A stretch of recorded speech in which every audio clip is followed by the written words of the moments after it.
Good morning, fellas. How are we doing? I don't know if my voice is fully back. I think it might be a little strained still from the streamathon. Of course. How's the mic sound? Hopefully the mic sounds okay. Let me know, fellas. Catch event is within 1 hour, fellas. We have a lot to talk about, though. Holy crap. I actually, okay, muted from my chat means mic sounds good. We're chilling, okay? Hell yeah. Okay, got it. Perfect. Dude, we actually have so much to talk about, chat. I think this might be, I don't want to I don't think I am overhyping. We're gonna get into how much has happened. It's actually crazy. I think this is the biggest news I've dropped in one stream recap intro, okay? And it's happening the day. Bro, I'm gonna be honest, if I'm a little slow today or a little off, chat, I may or may not still be a little zooted from yesterday, okay? So if I'm a little slow, I'm a little spacey, give me a break, okay? We celebrated post the I celebrated post streamathon. We did sober May into streamathon into fucking hangout, bro. So give me a break, okay? Okay. Miss Dude Cav, where's Cav? Dude, I saw him in chat. Poggies. Hell yeah, dude. When's catch event today? In 58 minutes. You gotta be prepared, okay? Okay. We have a lot to talk about. Good weekend? Yeah, really good weekend, right? Streamathon was fucking amazing. After yesterday, I felt, what's up, Xenon? I felt pretty good, dude. I've really well rested. Really well rested.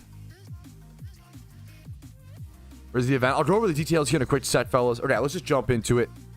How many steps? I've gotten like no steps. Dude, my life now is just getting flamed on the step up app. It's so fucking...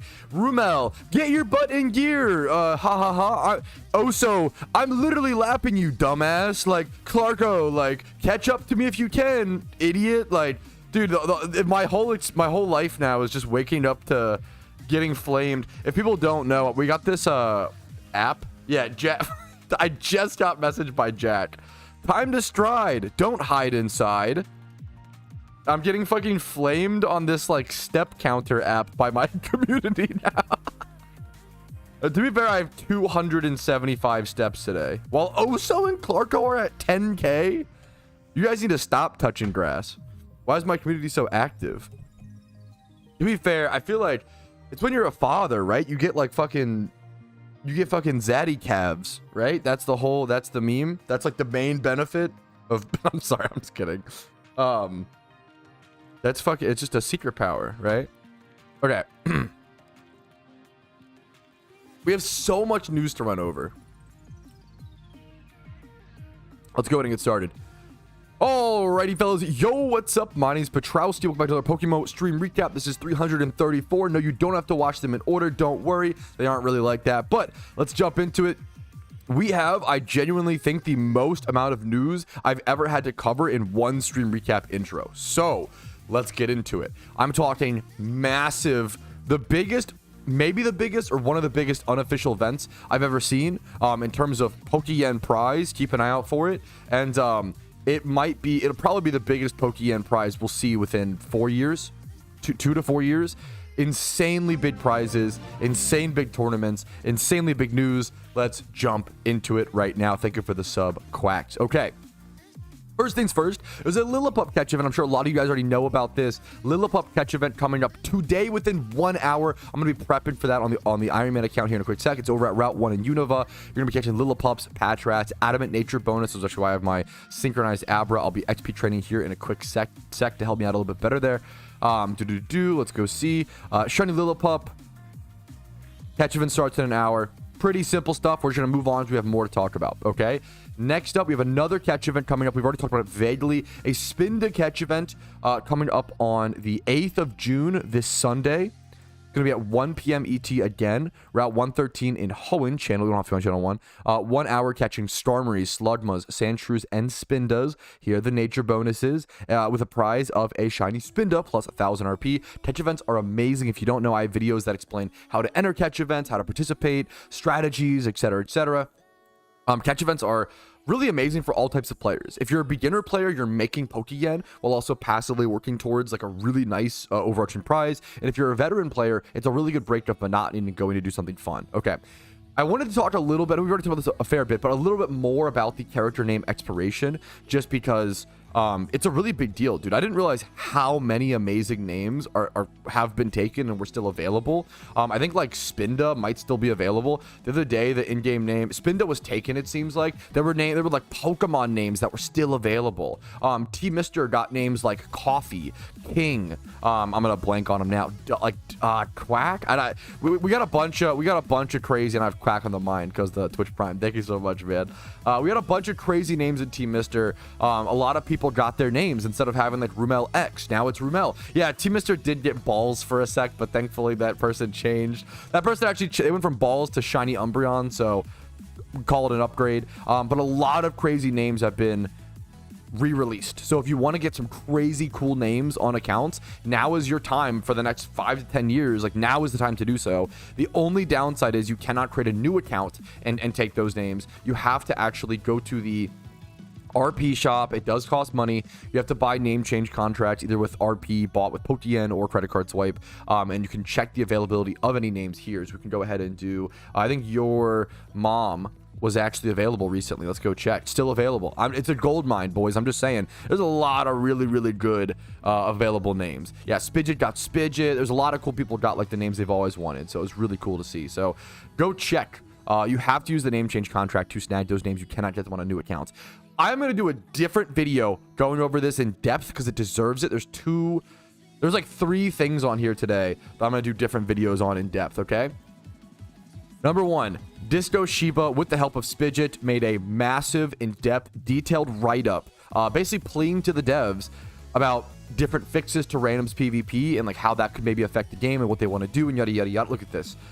I'm not going to go over this in great detail, but we'll go over the first point is just amazing. Removing certain Pokemon, a really good place to start. Just let's de-bloat things and get rid of unskill based like Pokemon that are not fun to play with and not just a objective downside in randoms PvP. They go over Unknown, an obvious one. Ditto, right? They go over certain Wormadam forms. Shedinja is a huge one. I hate Shedinja in randoms. It's so unfun to play with and against. Dugtrio is an arguable one. Everything here is an opinion and arguable, which I think is beautiful. I agree with Dugtrio, of course. The only thing I would add to this list is Wobbuffet, but we'll cover this, once again, this list in a great detail here in a separate video. If you want to see that, it'll be up on the channel most likely. Next up, Pokeforce has released a development diary. And I'm not going to go over everything in great detail, but I think they covered a few things. I'm going to go over like the first sentence on this and then the solution, okay? I love this sentence coming from developers so much. They say, let's face it, the spring demo was a tumultuous experience for not just the players, but as a development team. While many factors contributed to this factor, link in description, it boils down to a central piece: rush development and technical debt. I love this. I'm going to go into more detail with this in a full video. They literally just say, hey, we made some mistakes. There were like core systems that were messy, fucky wucky. The biggest complaint of the Pokeforce demo was that the battle system just didn't work well a lot of times. The Pokeforce developers said, you know what? We messed up.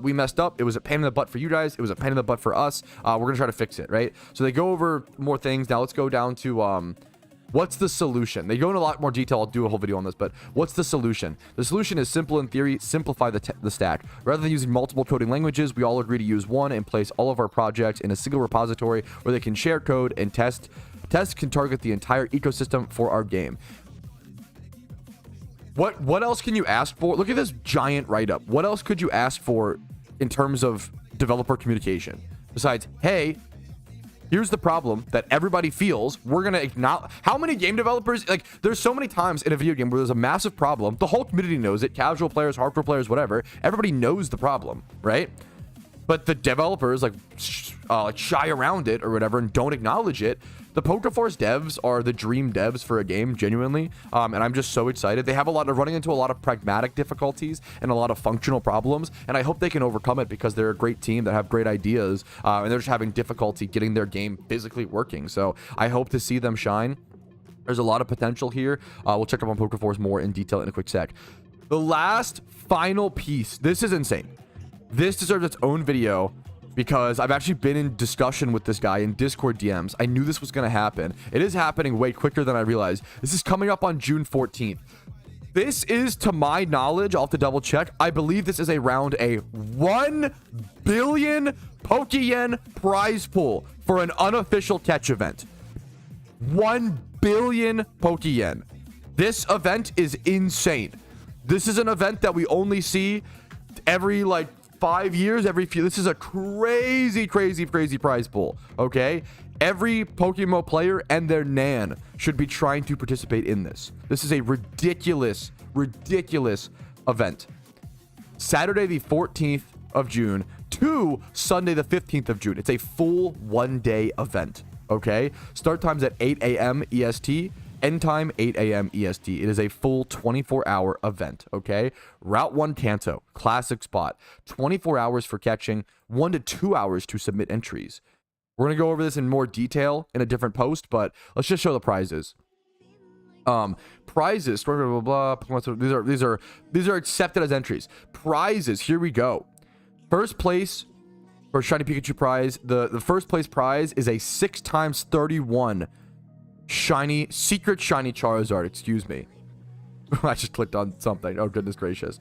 Yeah, first place prize, secret shiny 6x31 Charizard. First place for a different, there's different categories. It's basically like 5 different events or whatever in one.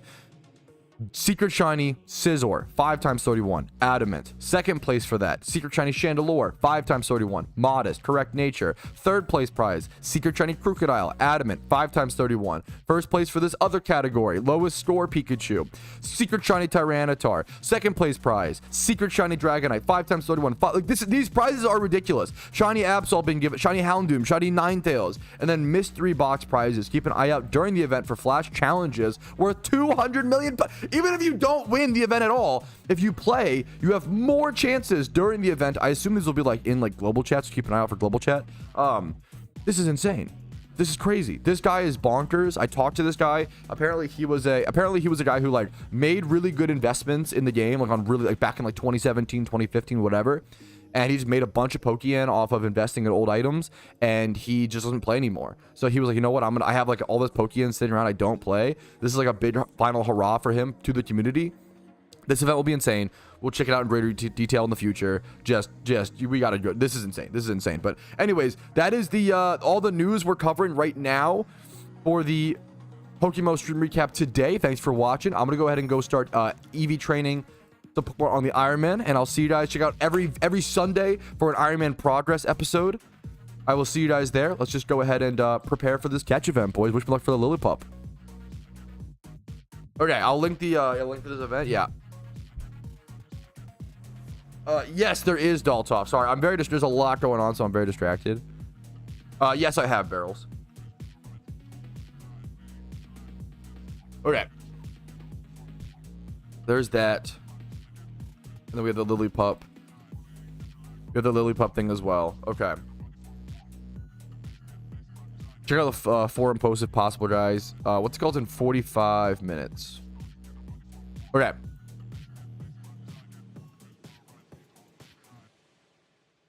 Okay. Let's sorry if I'm ignoring questions right now. I just have a lot going on.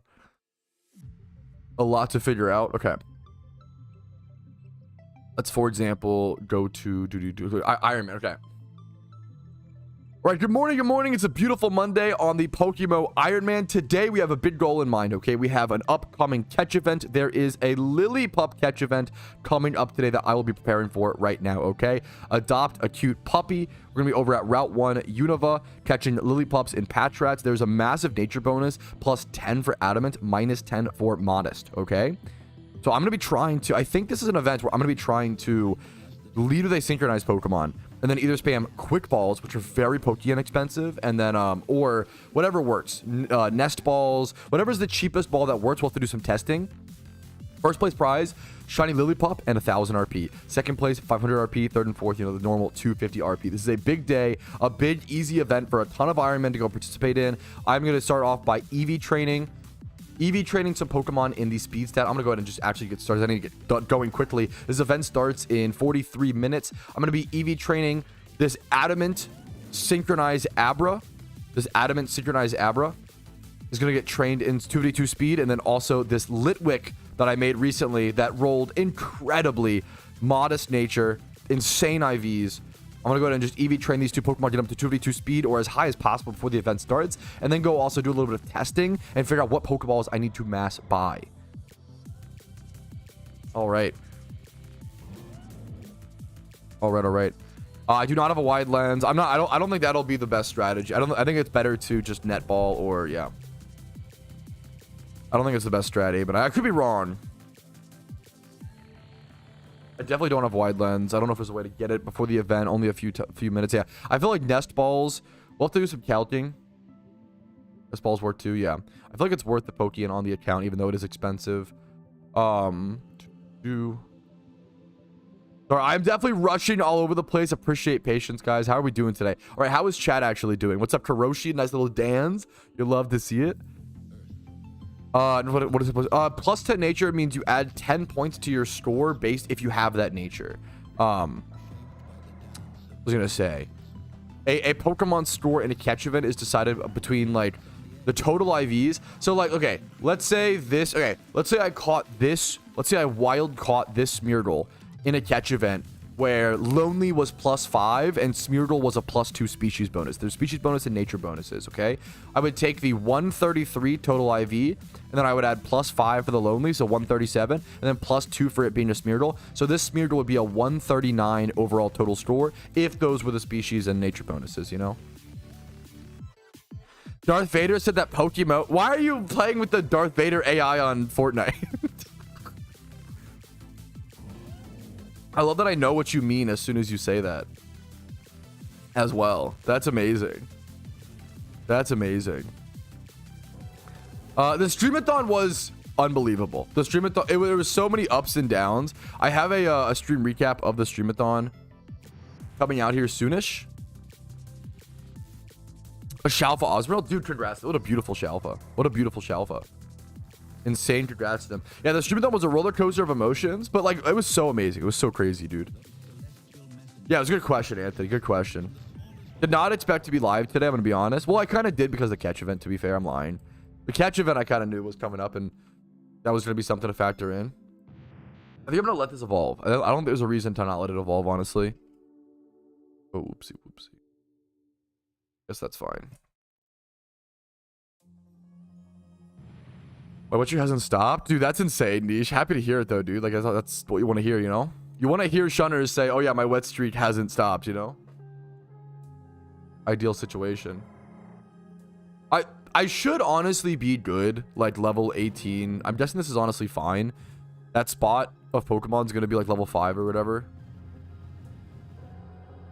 I don't know if you need 4 gym badges to join a team. I'm honestly not sure. Actually, no, I don't. No, you don't. I actually know for sure. You don't. Because I added someone straight out of Pallet Town to the Iron Man team.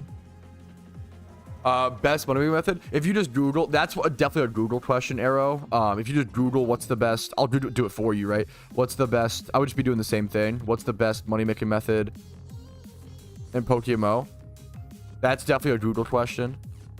And I'll have videos on it over on Google. Here's like best new player methods. I can link you 3 videos off a quick Google search. Here is, for anyone else, you know, maybe it'll help somebody else. Here is best new player money-making methods in 2025. Here is overall best money-making methods in PokeMMO. And then here is 63 money-making methods in PokeMMO. Doing this with the Abra. The reason to EV train the Abra is in case I run into something that isn't a Lillipup or a Patrat and I have to run away from the fight. It needs to be high enough level. It's probably fine. Also, it's a future-proof thing. I probably should explain that, actually.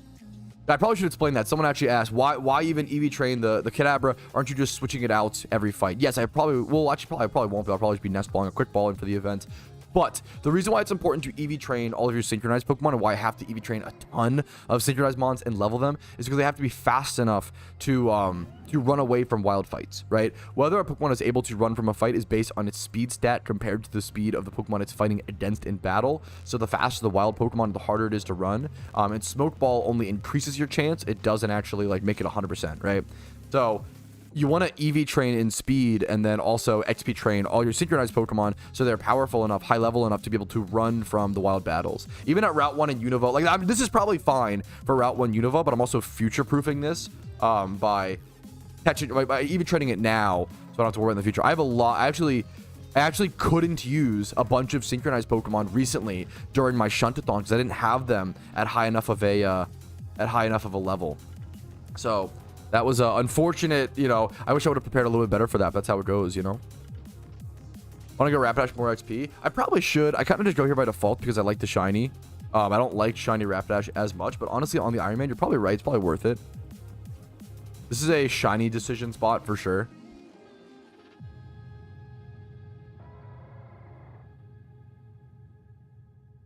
What's up, TM, KTM? How you doing? How you doing? I love the Dan's emote. I've fallen in love with that for sure. Maddie Irons, I can try to get you.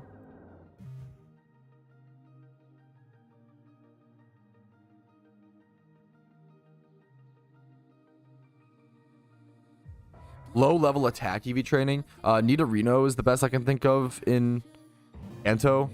East of Fuchsia. It's like lower level.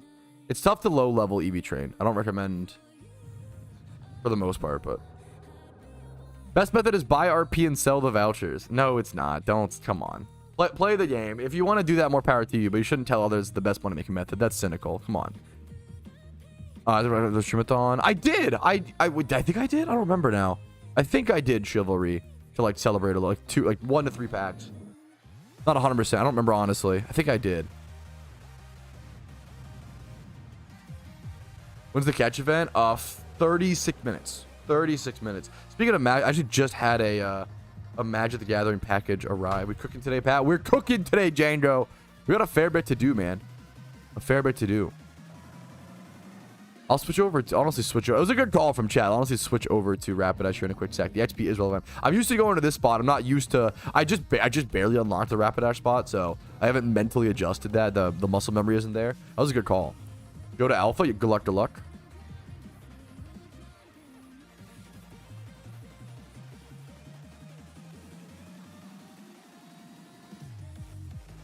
Okay, let's head over to...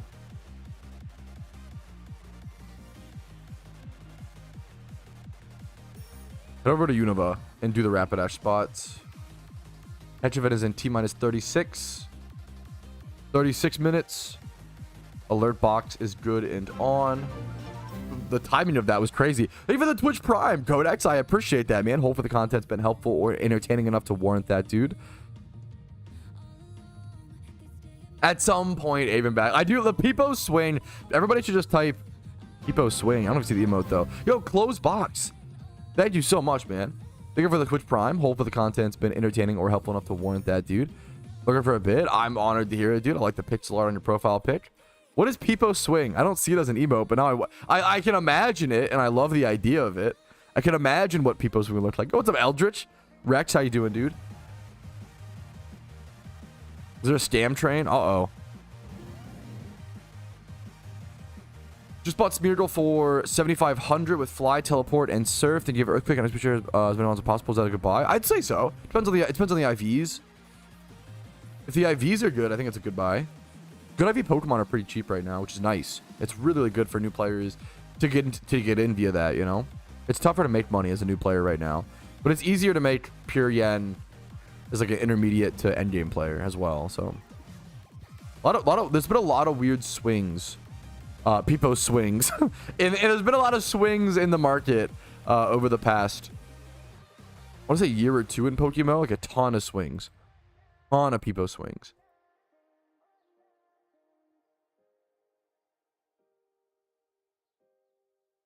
There's been a lot of Peepo swings, for sure. I kind of do want to give this recover. I don't know if that'll be relevant, but... Pokemon market be like, yeah. Oh, 75. Yeah, I thought... Maybe I misspoke. I read it as 75k, but I might have said out loud 7,500. Yeah, I think it's still a good... Depending on the stats. Depends on the stats. It could be a good buy. Is there a marketplace tax? I'm trying to make an account where I'm trying to use on the market in battles. There's a sale. Yeah, if you sell something, there's a GTL fee. No buying tax, but there is a, yes. There is a percentage fee when you sell something. Yeah, flipping up to a shiny or flipping up to is amazing. There's a lot of series, a lot of challenges, it's a great piece of content. Definitely recommend it. The market in PokeMMO is just so interesting. Are coveted and pick up and thief contradictory? No, they do two different things. Thief slash covet. Well, you mean like they're the same? Like those two things are the same. Like covet, I believe so. But like thief versus I'm misunderstanding. That's a toughly worded. Thief versus pickup are different. Covet and thief, or covet and pickup versus thief and pickup, I think they're the same, but I could be mistaken. I think catch events are worth for almost every type of player. It really comes down to the only type of player that catch events probably aren't worth for are people who are really busy, like end game players who are super busy on a really important goal to them, and they don't want to be distracted by the catch event. So like if you're like egg shiny hunting, you probably don't do the catch event because you're busy on something you care about a lot more. But even then, you might want to break up the monotony. Thank you, P Blue, for the Twitch Prime, bro. The Twitch Prime's day today, guys. Thank you. Is Covet a guaranteed steal? I've never used Covet, or I've used it very, very little, so I can't speak on it much. It probably should Shaggerlag. They usually don't change holiday events too much, but they usually change them a little bit every year, so it depends. But with the same qualifications, yes. What I missed? Nothing yet, dude. Just getting started. Nothing yet, man. We're gonna finish EV training really soon. To kind of thankfully, I actually locked in a little bit, which is nice. I guess Covet, you can't hit ghost types. That's kind of based. That's a really relevant. Good call. Very relevant difference. I don't know if you really need the stab of Covet to like kill certain. I'd almost rather just go Thief most of the time. Thief can't hit normals. But yeah, it can't because it's dark type, right? Unless, maybe I'm missing something. To be fair. What's up, Pumpkin? Thief is dark. It's so easy to. Oh, you got the package. I literally just said. You're so sweet. Thank you. Good luck. Have fun. I literally just said a magic package came in today. I just saw like a little eBay notification, and then fucking my wife just brought it in. I will do it. Not even probably. I will do a video covering this on Patrouski 3. If you want to follow my Magic the Gathering channel, I have a channel called Patrouski 3. Check it out. But I'll definitely cover this on Patrouski 3 because very cool. I need to open this without using a box cutter, but I don't want to cut too deep and cut the plastic or cut the card. I think this is actually my first Patrouski the Gathering. Why not Magic Rowski? You're way better at names than I am. Magic the Rowski-ing. I think this is my first graded Magic card, which is kind of cool. And it's a card that is very meaningful to me. And it's not like an expensive, like bougie graded card for the sake of the value. It's a graded card because it's a card that I love very much and have a lot of attachment to. It is my favorite commander of all time. And the first commander I ever started playing in Magic the Gathering many years ago. Let's see. Beautiful, dude. Here it is. For all the Magic nerds out there, is it fish titties? Nope. It is a graded CGC 9 Lord of Tressorhorn. Very happy with it. I got it for like 30 bucks. I think I actually sent him an offer. Yeah, it was like maybe even 25 plus. I think it was like 25 or 30 bucks for CGC 9 T-Lord. Very niche card, niche commander, but I love him to death. He is I've been playing him for like 10 years. He's my specialty. It's pretty rare you find other. They sent me a sticker as well from like their little shop. That's cute. It's pretty rare you find the Shalfa Sharpedo. That's crazy. Pretty rare you find T-Lord. I've never met another T-Lord player in person. Archangel of Thune. The classic.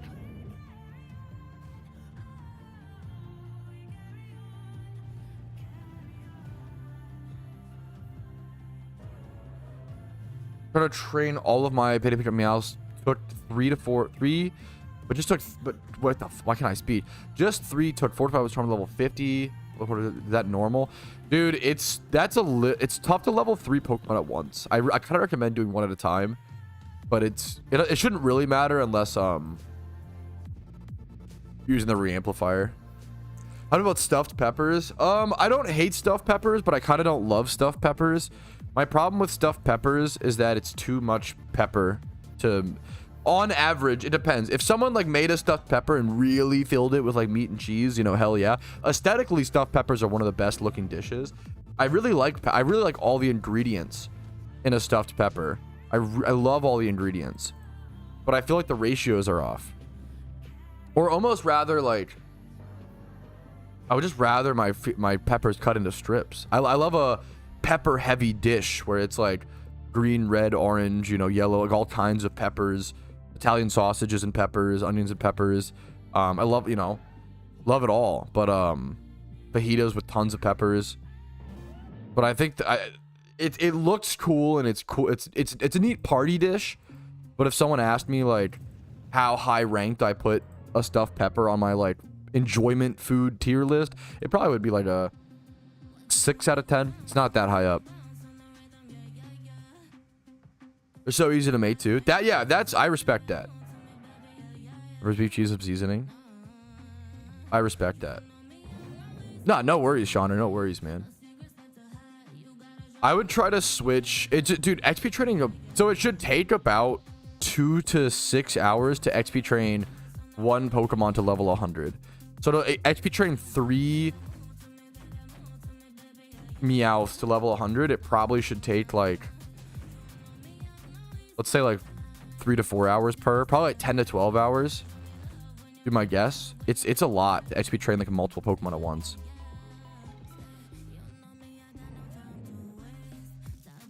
Yeah, that I'm with Irish personally. I just do a stuffed pepper casserole. I fucking love anything casserole adjacent. I'll adore. I'm definitely like a throw as many ingredients as possible into a casserole dish, put it in the oven and just bake it, and I will love it. I love casseroles. I love food mixed together. It's amazing. Yo, Datma, thanks for the Twitch Prime, man. Thank you so much, dude. If your lead Pokemon is level 100, you will be essentially not steal XP, but like wasting XP. But you can't really do a whole lot about that in Pokemon for the. You can technically prep a shit ton of mons and stuff, but it's kind of a pain. I'm gonna throw you in a casserole dish. I'd probably love that too, man. I'm gonna be honest.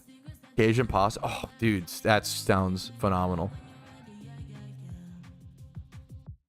It's hard to go wrong. I feel like the older I get, it's hard to go wrong just throwing Cajun seasoning on everything. It's so good. I feel like we don't glaze Cajun seasoning enough. I don't know, man. That and fajita seasoning. They're pretty similar, but different. Definitely different.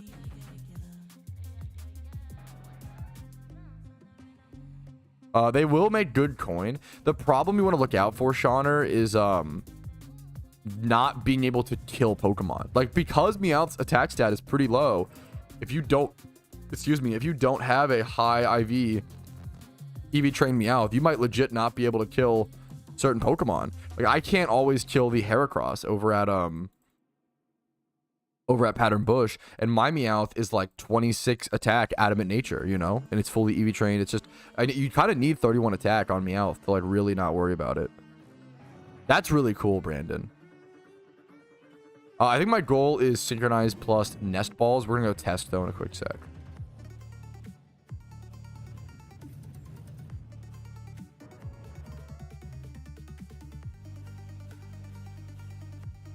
Okay.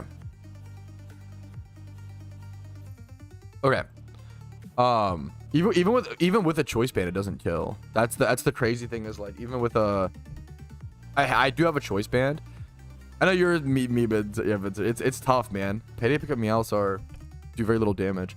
Crockpots were made for gamers. Crockpots were made for gamers and single moms. That's a going basic. I actually always say I thought I hated crockpot food growing up because my mom used the crockpot a lot growing up, and you know, me and my mom have a rocky relationship, but I still love her to death. She was not a good cook. And she would leave things in the crock pot for like 4 days at a time and then serve it to us. And I thought I hated crock pot food, but it turns out I just hated my my sweet mother's cooking. I think that was so crockpots are amazing, don't get me wrong. I thought I hated them my entire life. It's not the crockpot that's the problem. Crockpots are pretty dope. Doing team invites. I'm a little too busy right now, but there might be someone else in staff chat. Growing up is realizing it's maturing and acknowledging that crockpots are based. That is true.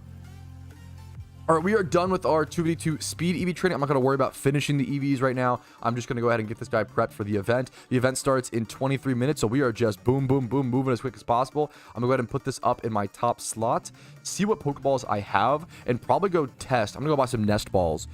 I need to go test Nest Balls, Quick Balls, Pokeballs straight up, Great Balls maybe. I want to be using the cheapest ball possible that still has the best catch rate over at Route 1 Unova. We could even do some PokeMMO Hub calculations.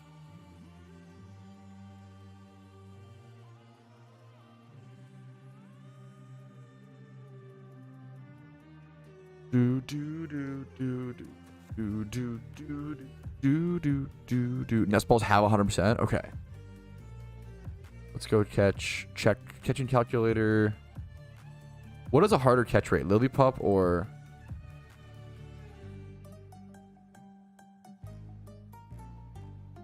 Or what's it called? Amulet coin does not work with payday. I'm sorry to hear you're getting mixed responses. That's like annoying to me. I'm sorry to hear that.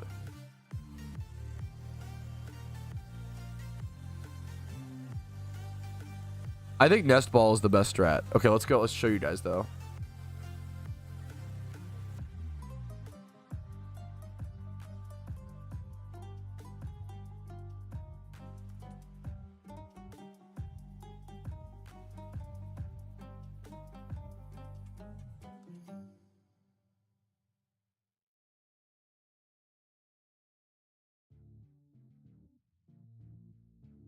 Okay. Yeah, we're over on the catch calculator on PokeMMO Hub, and I think that Nest Balls are going to be the best strat. As you can see here, no status, 100% HP, which is going to be the strategy. Pokeball Nest Ball, it shows us a 100% catch rate. It's not always accurate. Pokeball is 33%, which is crazy to me. Great Ball is 50. Ultra Ball is 66%. Other options could be Quick Ball, but Quick Ball is just more expensive than Nest Ball. So if Nest Ball is the best, that's going to be our best option. So I'm going to head over to the PokeMMO shopping mall, go pick up maybe 60 or so Nest Balls. I am going to be spending a lot of Pokeyen on this event. Nest Balls are going to cost like 1,000 Pokeyen a piece, I believe. This is going to be an expensive event, okay? It's just going to be. But it's also going to be one of my better opportunities to possibly win a catch event. Like, I could do really, really, really well here if I play efficiently, lock in, catch a bunch of Pokemon. Here's the Nest Ball. If you don't know, it is... Starting level is 116, Pokemon catch rate is 4 times. Each level up loses 0.2. So these guys will have 4 times catch rate immediately with this. You want to use Nest Ball to catch low level Mons. It's a weird Pokeball. Let's go ahead and bite the bullet and buy like 60 of these. It's gonna hurt. There it is. 60,000 Pokeyen spent, 60 Nest Balls achieved. I'm gonna go clean up my PC a little bit as well. Make sure I have enough space to catch all these Pokemon. Do do do do do do do do do do.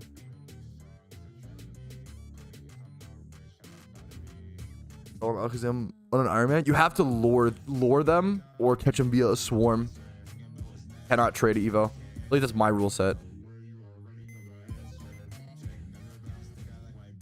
I believe I have enough space. Yeah.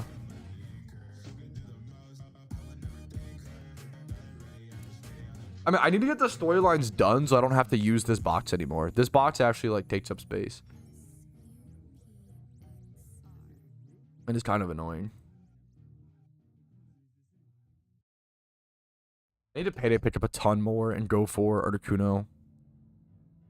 Usually you cannot submit early in a catch event. It's pretty... There's certain catch events where they will allow it, but not normally. No, not today's event. From my understanding. Could be wrong. I could always be wrong. Welcome, Lysol. Any advice? Just started the Iron Man challenge. Think about ability patches. That was one of the biggest mistakes I made, was I didn't factor in ability patches. You only get 5 ability patches on your entire account. What's up, Barry? Welcome. What's up, dude? How you doing, man? you only get 5 ability patches on the entire account. So picking your starters based around what ability patches you want is hyper relevant. You could, yeah, trade with NPCs is fine. But not the end. Pretty much, Tom, yes. Great way to put it, yes. Is that an early route? It's literally Route 1 Unova, yeah. Route 1 Unova. For my, I could be wrong, Mick. For my experience, they usually don't let you submit early, but there have been certain catch events in the past where they've allowed it if it's like a longer event. And someone like had to go, like for the so for like the PvE seasonal catch events, they allowed early submissions. I don't think I've ever seen them allow early submissions outside of that event, but I could be wrong. The seasonal PvPs, they allowed all early submissions because people didn't necessarily have to, like, because you had to like stock up to like earn points. It was a different system. It was like an 8-week long catch event. Let's head over. I think this should be 100%, but I want to go test it just in case. Let's grab. We have our catching smear goal. We should be good. Let's just head over to the spot, man. Route 1. I've been playing for long. If you submit early in like catch events, let me know. Like if that's legit. If that's happening, it's happening. I don't want to. I appreciate the. This guy just get this, yeah. Yeah, this guy just got this, dude. Congratulations. This was like 30 minutes ago. Bro got himself a wild Shalfa Osmeril. I respect the Master Ball on this. This is a beautiful shiny, man. Congratulations. Green Kitten. Dude, congrats. This is like what a beautiful Shalfa. If you're gonna get, yeah, a yellow shiny, a gold shiny with the yellow glow, just gorgeous, dude. Absolutely gorgeous. Yeah, the nature is not terrible. It's not a negative nature. This is a beautiful Shalfa. Shalfas are one of the prettiest things in Pokemon. We don't get to see them too often. Stunning, dude. Congratulations, man. Yeah, the IVs are also quite amazing. It's quite good. It's quite good.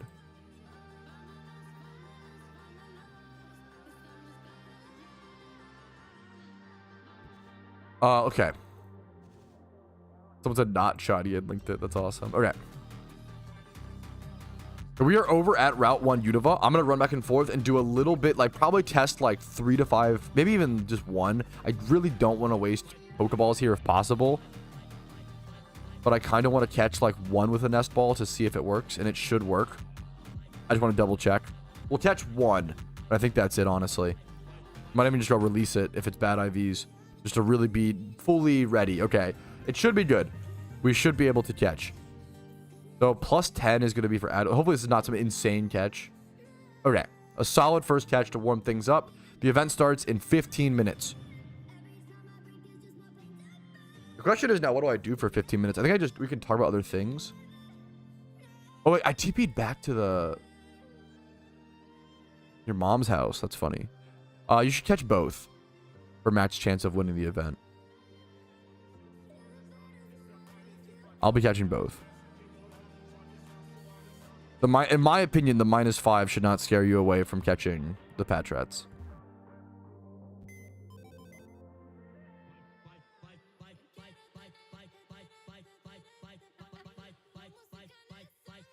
Okay. Some steps for a few minutes. Okay, Alpha. Come on. That's fucking BM, bro. Just walking on camera. You're cooked, bro. That's so sad. We do. A staff member might be able to get you in. Lysol, but I'm a little busy at the moment. Okay. Look how beautiful. I love this location, dude. It's so gorgeous. Okay. Dude, nice. That's honestly cheap, Mick. Congratulations, dude. Hell yeah.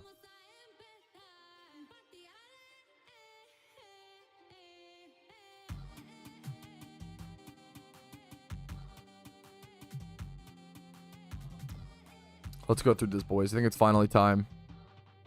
We can do this in 15 minutes, right? Okay. I think we can. I believe we can.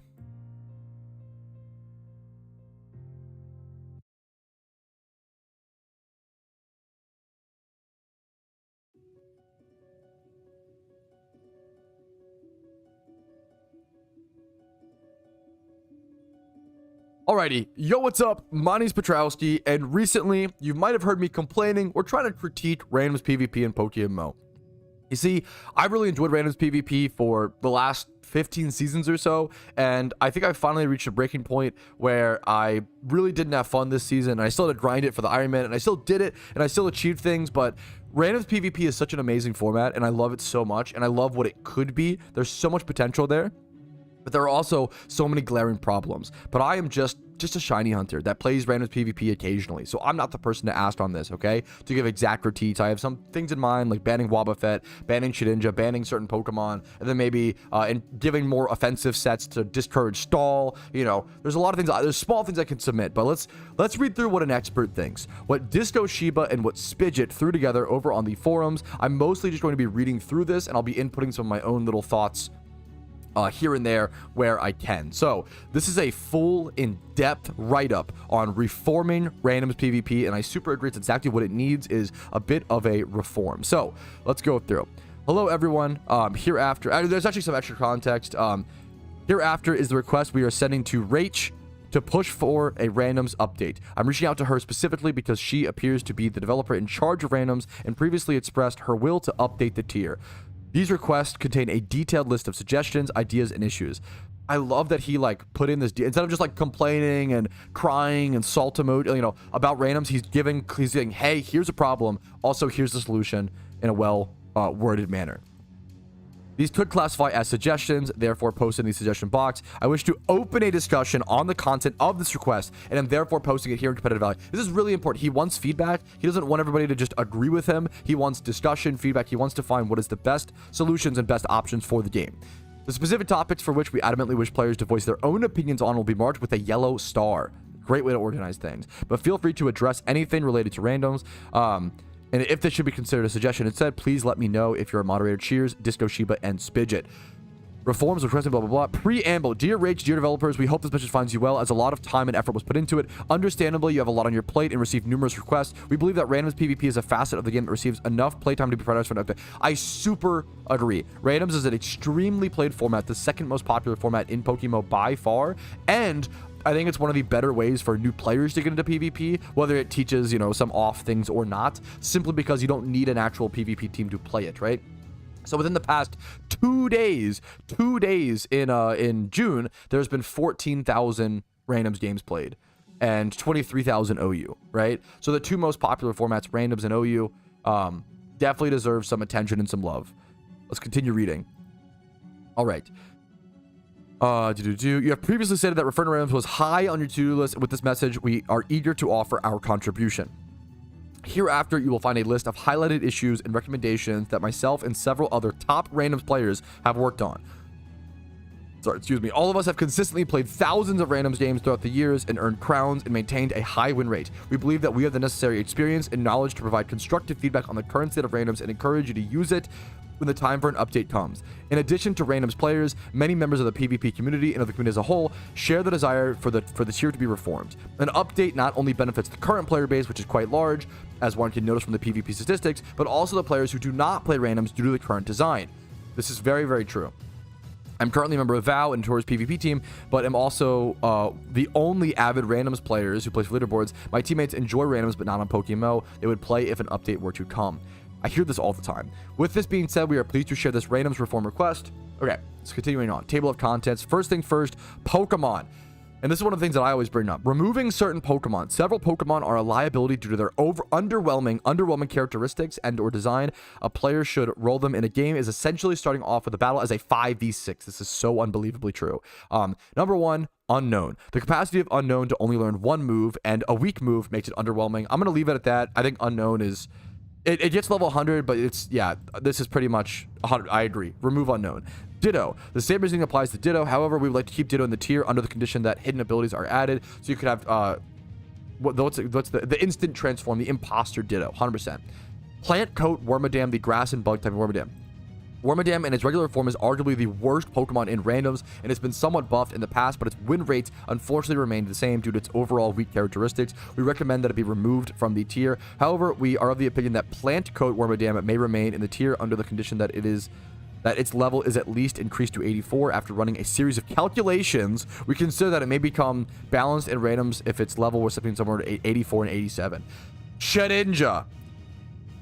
Man, I hate Shedinja. Shedinja in randoms is just so... It adds extra R. You don't want to add extra RNG to things like randoms or PvP in general in Pokemon. Shedinja makes it so players have to play, like, you can't... If what your opponent can do if they have Shedinja is just hide the fact they have Shedinja until the final like 2 or 3 Pokemon, and then there's a chance your opponent just doesn't have a move slot to answer it now because they didn't play around the entire fight knowing that you had a Shedinja. If there was team preview, which we shouldn't add in randoms, it's not fun. One of the biggest skills of randoms is playing around hidden information. Shedinja is more balanced in normal games because of like stealth rocks and things like that, but those are harder to build around and harder to manage in randoms PvP. Let's go ahead and see what they say. That's my thoughts and my opinions. Although it's balanced to other tiers, we do not support its presence in randoms. Defeating Shedinja relies on either being in possession of hazards or defined moves in terms of typing. Inversely, Shedinja's use becomes void. This is super true into a player. Shedinja's coin flip. It's either broken and impossible to answer or just super terrible in a 5v6. To us, Shedinja is uncompetitive in randoms. I super agree. Because teams and moves are randomized, we do not believe that it is fair to include a Pokemon for which the strengths and weaknesses is determined nearly exclusively by RNG. Okay, I swear I didn't pre-read this. I super agree with this. Dugtrio. We will not reiterate the long discussion that players have held on the forums regarding Dugtrio. Yes, Dugtrio, it is deemed as uncompetitive in regular tiers. We fail to comprehend why it has not been considered as such in randoms. If anything, Dugtrio is especially uncompetitive in randoms due to the absence of a team preview. Yup, 100%. Any Pokemon with electric typing would be heavily penalized should the opponents do Dugtrio on a Vault Switch. Yup. I've seen Dugtrio, like, on average, clear, like, 2 Pokemon as revenge kills. It's just so good in randoms. There's one Pokemon I would add to this list that isn't here. You've probably heard me say a million times. I would add Wobbuffet. I think Wobbuffet is equally uncompetitive and has been banned in PokeMMO PvP in the past to Ubers because of that. In constructed play, it's fine. You can play around there's Shadow Tag. So Wobbuffet has Shadow Tag, which locks you into place, similar to Arena Trap Dugtrio, and then it will either go for an Encore to lock you into your move, or a counter, or a Magic Coat, or Mirror Coat, or whatever. Those are the 3 moves that make Wobbuffet what it is. That's the only moves it really learns. And it's very, very tanky, right? So Wobbuffet can almost always, especially in randoms, take 1 or 2 free kills by locking in the person to their move, or locking them into like a setup move, like a Swords Dance, if you try to counter it. The fun part of Wobbuffet is the prediction game, right? If they go for the Encore, you just go for like an attack move and hopefully 2-shot them, outspeed them. That will actually punish them, right? But a lot of times in randoms, your Pokemon aren't doing enough damage to even 2-shot Wobbuffet. That's the big problem. Without team preview, it's harder to plan around. There's a lot of problems there. I would also ban Wobbuffet for very similar reasons. Buffing certain Pokemon. We believe that our people need to be a bit more love in randoms. We therefore ask that these Pokemon increase the levels of fun Pokemon. Rotom base form needs to be, has been buffed in the past, but remains too weak. We think that giving it a few extra levels would solidify its value in the tier. I don't have much of an opinion on this, is what I would say. Rotom's a hard Pokemon to balance, because I feel like it's been pretty strong in randoms in the past, but just because of its typing is so good, I almost don't know if I agree with this. But I'm no PvP expert. I feel like Rotom base form is still quite good. But I could be wrong. I'm more likely to be wrong than the PvP experts. Grass Lumber Dam, Grass type. I'm just also sharing the casual player's perspective, or the casual randoms player's perspective. So have that in mind. Grass Cloak Wormadam, we talked about that previously. Yep. Adding certain Pokemon. We believe that adding certain Pokemon to randoms would be refreshing for the player base and enhance the tier's quality 1000%. You could even like have certain randoms metagames where not all Pokemon are allowed, and it's like certain sections, kind of like certain Pokedexes, similar to how they do in like VGC. We would not only be keen to seeing existing Pokemon added to the tier, but also Pokemon that are currently not in the tier, not available in other tiers. This is cool, i.e. certain legendaries. That's a cool way to balance. Like you have like a low, like a level 60 Regirock or whatever would probably be fine in randoms. Regarding the latter, we know it may be a possibility since some of these mons exist in the Battle Factory despite not being available to players. Latios and Latios, Magic Bounce, Alakazam. To be fair, these examples are pretty extreme. I feel like these would be a little too broken for randoms, but I could be wrong. We therefore encourage you to add the following Pokemon randoms. Gen 5, yep, 100%. Legendaries, they talked about that. Refer to mons like, I'm surprised to see Latios. I feel like those would be busted in randoms. Regarding the latter, we refer to Pokemon like Darkrai, Skyform, Shaman, Mewtwo, Rayquaza, other King of the Hill. Okay, maybe they just want to up the power level of randoms in general, because adding all of these would obviously also be insane. I don't know if I agree with this. I feel like this would sway things too much of, oh, if you get a legendary on the team, it'd be too busted. I don't think I agree with this. I'm going to be so honest. I don't think I want to see legendaries in at least these level of legendaries. Maybe like the Reggie trios, but I would not want these personally in randoms. Which is okay. It's here for discussion. Adding certain mechanics. Similarly to what was said in the previous sections, we believe that adding certain elements of the game would bring a sense. We therefore recommend the following randoms. Hidden abilities, 100% agree with this. Would love to see hidden abilities. Maybe at low levels. The problem is even like a level 60 Garchomp in randoms PvP is still really, really good. Like you can only go so low level before it's like, it's still really good. Certain Pokemon are just really powerful, you know? You could guarantee one legendary per team, but I don't know if I'd want that. That totally changes the way. If that's the argument, sure, I wouldn't want that personally, but if someone wanted that, I wouldn't fault them for it. That's what makes sense. I thought I was thinking about that a second ago. Yeah. Magic Bounce. Okay, let's see. Hidden abilities. Yep. Magic Bounce, Alakazam. Example 1 with new set. Multi-scale Dragonite with substitute in Roost. Example 2, new interaction. Porygon, Tracing Dragonite's multi-scale. Example 3, new potential. Infiltrator, Spirit Tomb to enable tricking Pokemon behind a substitute. I would love more behind substitute interactions. Another one of those things in randoms PvP where dealing with substitutes can be really, really difficult with certain speed tiers. I don't know. Speaking of speed tiers, I don't know if they'll get to it, but I would adore seeing more speed tier variation in randoms where, like, you can, for example, a person on a team can't see 2 Pokemon over 200 speed. Like, you could only, I would love to see more distribution of, like, okay, your team is guaranteed to at least get 1 Pokemon over 200 speed and like 1 Pokemon under 120, and then like you could have like I think every randoms team should at least, even if it's like a love disc, needs at least 1 Pokemon over 200 speed, because sometimes someone's team is just so much faster and just fucking omega donks you. Okay, so speed tiers, I wonder if that's talked about. I've noticed a really bad speed distribution recently. New items. Yeah, there's no assault vest or assault gear in randoms. Throat spray is a really cool one. Throat spray, Yanmega. I love this. I love the idea of this. Absolutely. And let's go on to chapter 2, which is sets. Okay, I'm gonna have to stop there and do the catch event, boys. Okay. I'm gonna have to finish that later. Randoms reform in PokeMMO.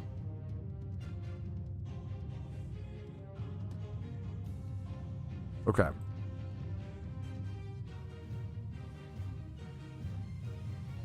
For sure, majority of this rules and stuff are a big shit. Staff of this game looking are all staff of this game looking all are stupid. They make anti-game meta. What? True. Agreed. Okay. Just kidding. Alrighty. Alrighty, the catch event has begun.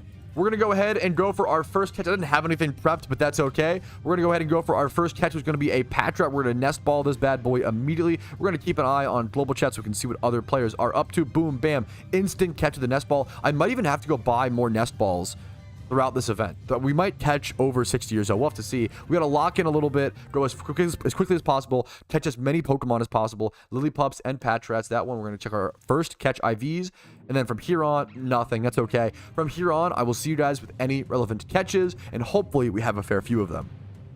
Cool. That's not a Patrat. You have a very good eye. True. Thankfully, you don't have to only catch Patrats. What's up, Smooch? Thank you, Smooch, for what's up in chat, dude. Okay, let's not get toxic.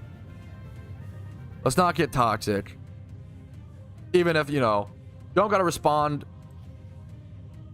Okay, second catch is a 28 Adamant Lillipup. Not quite good enough for 4th place, but it's below 10 IVs in every stat.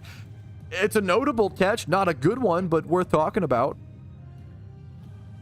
Kissing isn't toxic. That is true. Good point. Good point. I don't know what the context of that is, but yes. Kissing, well, unless, well, with consent. Wait a minute. It could be, kissing could be toxic. Yeah, it's plus 10. Yeah. All right. Sorry if I'm, okay, we're locking in, boys. Lonely, terrible. We go. Dude, I'm excited. This could be a really good event. Or if you have mana. True. Kissing could be toxic if you're sick. Good point. This is like one of the more likely catch events for me to win. Yes, you can, Shauner. They're separate mechanics. You can thief and pick up an item in the same encounter. I thought it was gonna break out for a sec. I was so distracted. Okay, dog shit. Ooh, let me know if it's on my end, Roar. 28 kind of fire. True. Nah, okay, you're not wrong. But like, you're not wrong, Needles. But the reason why I feel more likely able to win this event, there's a lot of RNG still, obviously, but this event, like, I'm using the best strategy possible on an Iron Man account, right? I'm using the best, like, synchronize plus nest ball is going to be the best strat that main accounts are doing too, right? I usually can't do that, and I'm also like clicking pretty quickly, as you can see. Yeah, I feel like because I'm using the best strategy, we should play the Oh So Lucky. That sounds amazing. Dog shit. A lot of this is going to be dog shit and moving on. I wonder if I should label them all, actually. I don't know if I have time. Most of these catches are going to be irrelevant.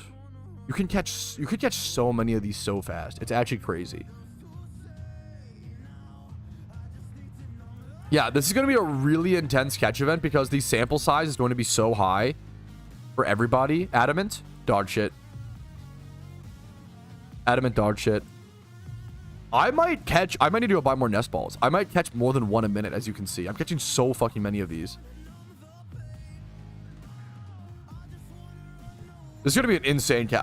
This is gonna be an insane catch event. I'm actually gonna catch so many fucking Pokemon, dude. I think I should have enough PC space. I have like 120 things free. 120, nothing. This is gonna be a crazy catch event. Yeah. Yes, this catch event's actually gonna be insane. I'm catching like 3 Pokemon a minute. This is gonna be insane for me to catch breeders, number 1. But then also, this is like, I think, one of my better chances to win a catch event, and I want to like oversell that, but like, it's still a lot of RNG, don't get me wrong, but I'm using the best strategy possible. There's gonna be a lot of people on main accounts like fall swiping and pokeballing or whatever to save Pokeyen. As an Iron Man, I'm synchronizing and nest balling. I'm getting insane amounts of catches. This catch event's gonna be really, really high sample size, and everybody's gonna catch like 60 plus Pokemon, maybe even like up to 100 or so. We'll have to see. I'm gonna have to go buy more nest balls for sure. This is going to be a crazy, crazy event. Like, this is, I think, because of the like higher sample size, it's going to alienate more RNG, and the person who is just catching as many things as quickly as possible is going to be way more likely to win. Obviously, this is a much more skill-based catch event than normal, so I'm excited. There's a higher sample size means less RNG. There's a 16. Time to beat him, bro. Time to beat him. Sorry, I had to break up the PvP. Randoms reform thing, but Copium's already in the air. Come on, 134, not bad. Good breeder. I should have wrote that as noted. Dude, I'm gonna have to spend so much money on this event.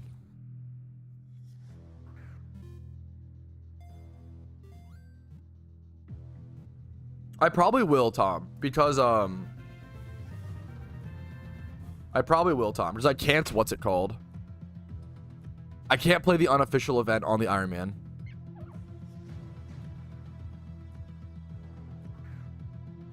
Will be on Ivan display. I probably could. It's not really worth is the only problem, unless it's like a 165 plus. Like, nothing below a 165 is probably gonna win. Or probably place. Money is made to be spent. Not wrong. I'm about to do a lot more. Not bad, not worth placing by any means. It's also -5 as a pat trap, but that's the best catch so far. It'd be a 138, I think, after adjustments though. So that's pretty bad in terms of the event, but a great breeder for the future. Yeah, that's in top 3. I think one with the +10. I think like it will see Asper. It depends. Obviously, you're probably right, but I'm saying anything below a 165 isn't even worth submitting. Probably is why I'm like, oh yeah, it's not worth showing off the highest caught mon, because yeah, it's going to be a really high scoring event. I super agree.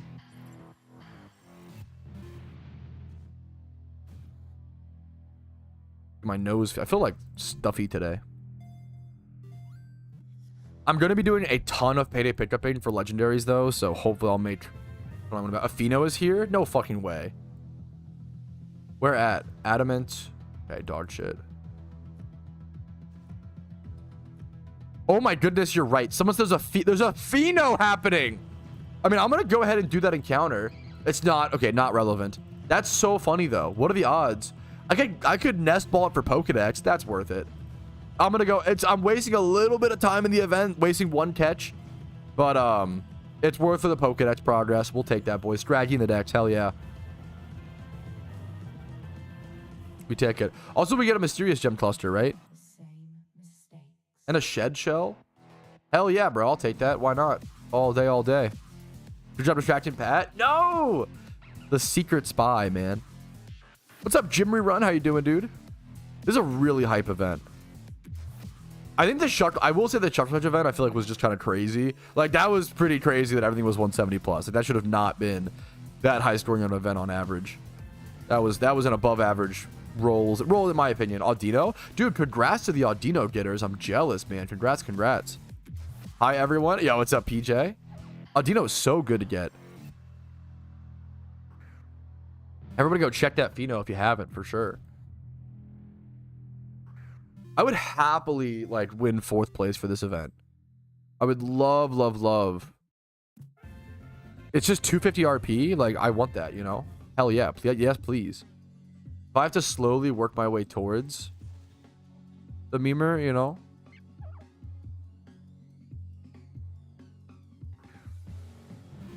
I can do that.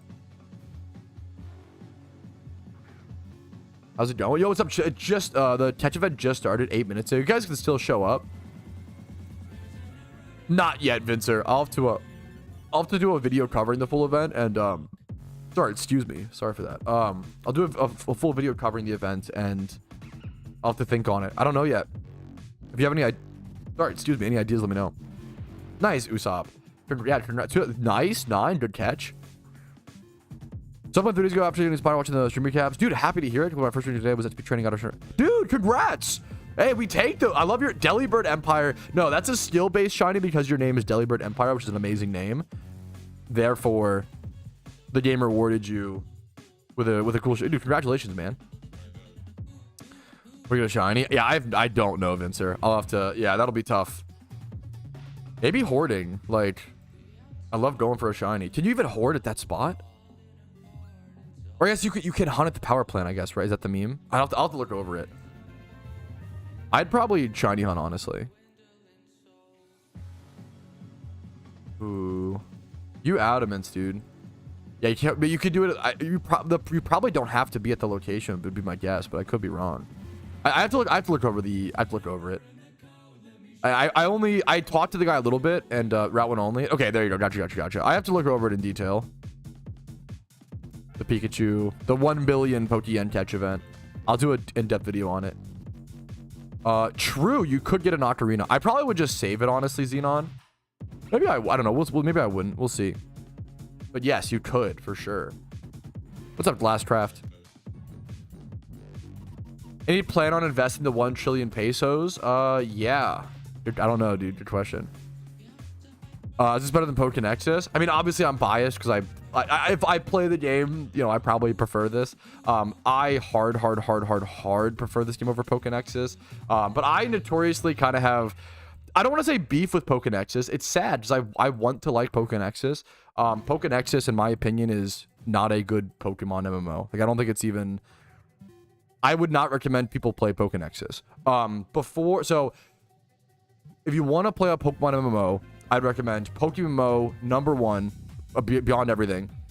#2 would be PokeForce if it was released, but it's not fully released. They're still working on it.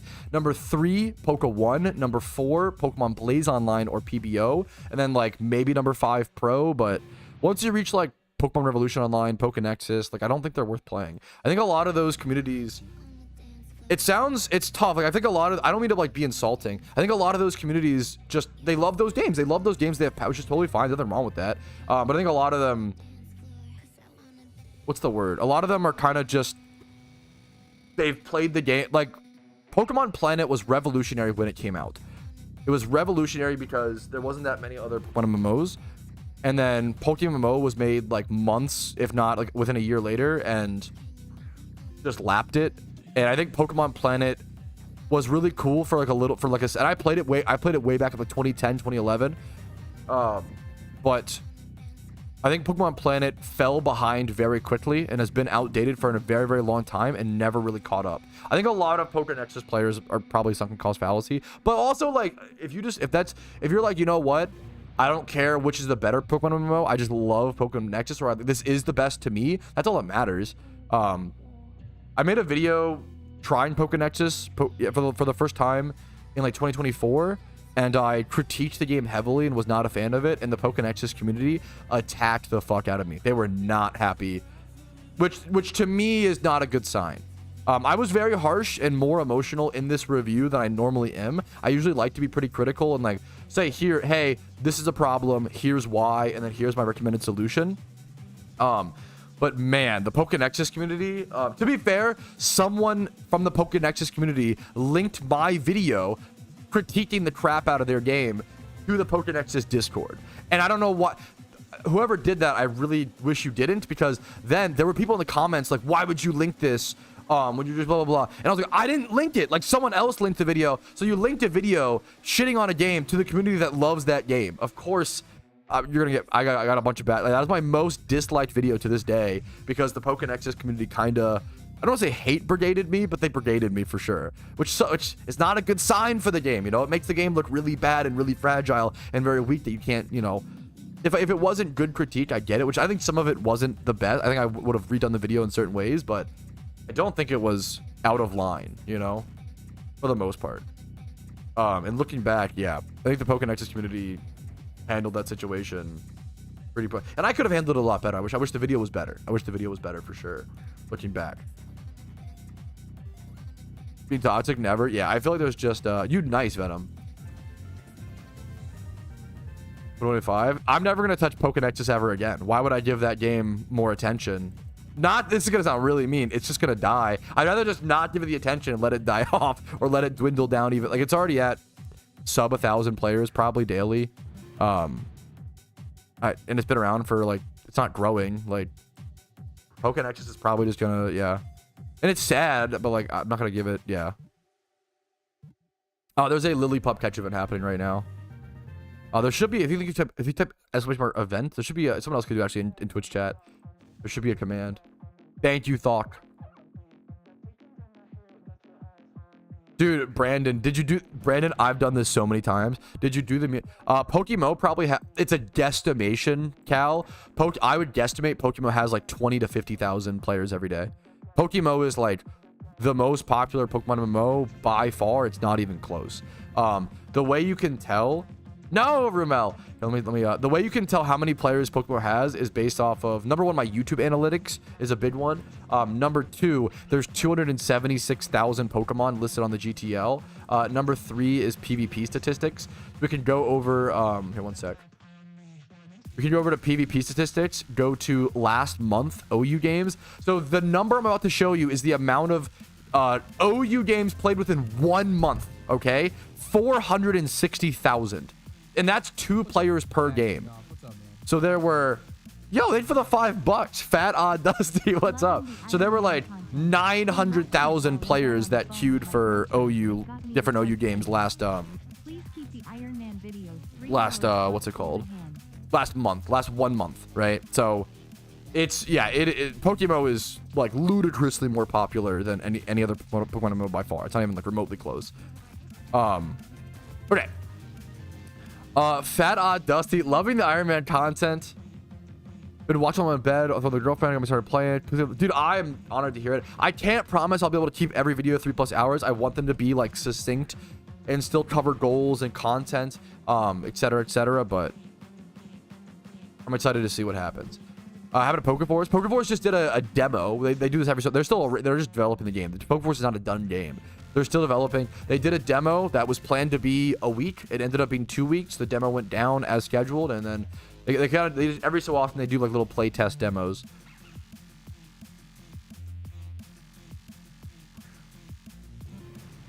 Around 3400K playing a Game Boy movie game is so badass. It's like really like PokeMMO is way more popular than people realize because it's a very, very international game. I always say that PokeMMO is probably like 30%. This is hard guesstimations. Please take this with a massive grain of salt, okay? I'd say the PokeMMO player base is probably only like 20 to 30% United States, and then like it's like 60% China, 20%, 60% China. No, let's do 50% China, 30% Hispanic, or Spanish-speaking countries, and then like 20% U.S., Britopian, everybody else. It's like very the U.S. like the English-speaking player base is actually much smaller than the Mandarin and the Spanish-speaking player base. Those player bases are huge, man. You can tell we don't see a lot of the Mandarin numbers because they're over on Bilibili, but the Spanish-speaking YouTube pops off for PokeMMO. They go bonkers, and the Spanish community also discovers so many strategies and are just so fucking talented at the game, and they work really hard, and they're fucking good memers, bro. So yeah, I'd say it's pretty like. I'll take that 31. It's interesting. Oh, you can use cute charm, shiny chuckle. Yeah, I'm guessing you should want a female to attract more males. Yes, there you go. You got it. What's up, Ghost? Any insights on the PokeMMO Battle Pass? Hopefully we never see it. We already have the donator status. Hopefully that's no, hopefully we don't see a battle. I mean, it's possible they could do one, but why would we want one? I don't want to advocate for a battle pass in PokeMMO. No, thank you. Dog shit catch. The pat track gets -5 regardless of if you submit it for lowest or highest. It's just -5 regardless. True, Jack. The other thing, like, so with the 416,000 OU games, you have to factor in, I would bet you 90% of players don't play OU. Either don't play PvP at all or don't queue for OU. So like, when you're looking at that insanely high OU games number, that's also only like 10% of the player base, and 10 to maybe 20%. And I would guess those players queue like 3 games a day on average. Login rewards could go hard. I don't like login rewards are so they're cool. They're cute and cool in theory. The problem is login rewards are mostly just used by like toxic mobile games and microtransaction games. Even though they are fun, I get it. They're usually used to build habits and get people to spend yeah, login rewards are generally a malicious practice that was started by mobile games to build habit. To get you to log into the game every day, whether you're playing or not, to like build that habit and increase the chance of you spending money. Oh my god.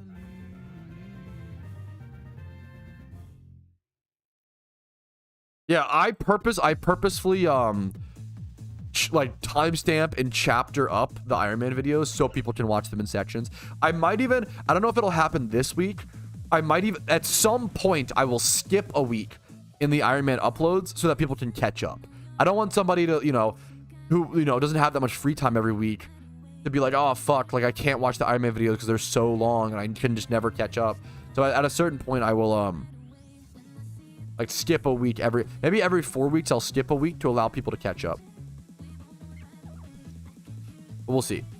Daily quests kind of have a similar problem of usually being malicious, but they can be done. I think just quests in general in PokeMMO would be nice. Maybe some dailies, but /team content. I don't think login rewards are the worst thing in the world. Let me get that like really straight. I don't think that they're like inherently, they were made to be malicious, but they don't have to be used to be malicious, if that makes sense. Login rewards could be fine, but it's hard to make them. They're either going to be underwhelming or so broken they build habits, and it's tough to balance. It's tough to do well. Login rewards are all right. I think that's so fair. Login rewards aren't like, if I see login rewards in a game, I'm not like, oh my goodness, this game's bad and malicious. No, it just depends. Yeah, I don't know, Dusty. That's a good question. We'll play it by ear. Are we doing the next region? Dude, probably hopefully soon. I need to be doing one soon for sure. We talked through turning some areas. Oh yeah, we talked about that vaguely on a stream recap. I think the idea of a wilderness PvP area in PokeMMO is cool. I just would never want to turn any of the current areas into... You'd have to create a whole new area for like wilderness PvP. You wouldn't just like split up the map. In my opinion, that's... I shouldn't say craziness, but it's so extreme. You could, yeah, not a login reward. Gym runs are what's called a daily activity. There are certain dailies in video games which are also like kind of malicious, right? Or not inherently, but they can be. There are certain dailies that are so powerful that the player would be like stupid or inefficient to not log in to do those dailies every day. You know, gym runs are kind of one of those. Berry farming's pretty good. You know, berry farming, gym runs, E4 runs, yada yada yada. It was talked about in a recent forum post, Chaotic. I don't want to go in great detail again, but there was a forum post covering it. Yeah, Poke Forces talked about it as well. You'd basically be forced to accept battles, and then you would drop some sort of loot as a reward / punishment. How many nest balls do I have left? I'm catching so many Pokemon so fast. We're only 23 minutes in. Yeah.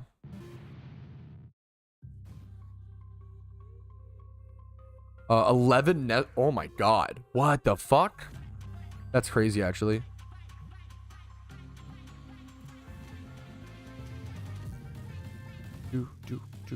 Good call for those who won it, Shen. Appreciate that. Not terrible. We get some breeders. Dude, I don't know if you've seen it. One of my favorite videos I've ever made was called Poke Strolls Defulio. If you haven't seen it, I put so much time into this write-up. I'm gonna link to it. It's one of my favorite videos I've ever made. It was so fun. I think it taught me a lot about, not that I programmed it, you know, but it taught me a lot about game balancing and development. To just do this one little project. Could you imagine doing nothing like that so many times? Let's pop an event and then 20 game. Put all 5. Come on. Trainer complete.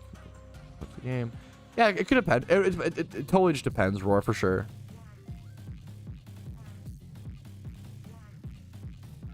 Yeah, like that's what I made it for, Jack. I wasn't like, oh, like this is my intellectual property. Reach out to me to PayPal me. No. Like I think this is just an idea that I thought would be needed. If people, I'd be honored, like with people like PokeForce. Like PokeForce has been amazing about implementing community suggestions. What it's all about. They're not a login reward. They're a daily, is what it would be called for sure. In my opinion. What's up, Fly Happy? I'm a little busy right now, Nextar, but if someone is a staff in chat could get you. What's up, Shan?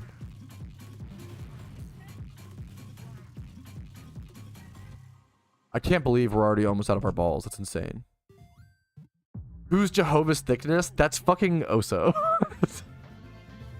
Yeah. Oso loves to have... My #1 gifter in Twitch chat, by the way. He loves to have, like, insane names in games.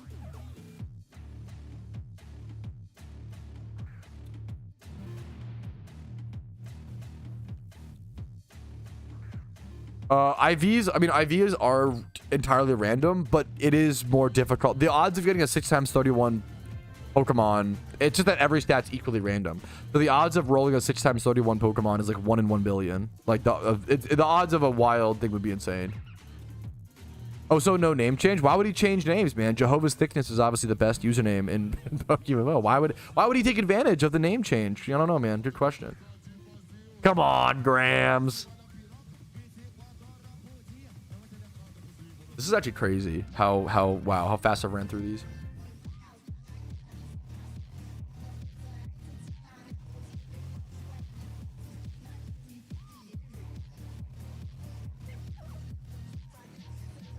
Oh, Jimmy runs? Yeah, there you go. That's amazing, PJ.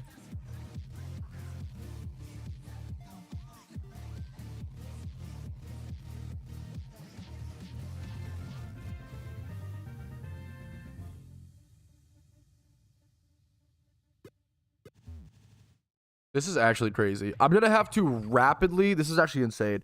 I'm going to have to... if you Google how to submit a PokeMMO catch event, I have a video on it, Venom. Basically just whisper a staff member. Oh, we have to do like in a specific way at a specific time. I need to rapidly... Ooh. You release a lot of them, Mitch, but I'll be keeping a bunch as breeders. As a main account, you would sell or release. How many nest balls do I have left? This is actually insane how fast I ran through these. You could keep all the males to sell as breeders. Yep, I have one more after this. This is ridiculous. This is ridiculous how fast I've run through these. Okay.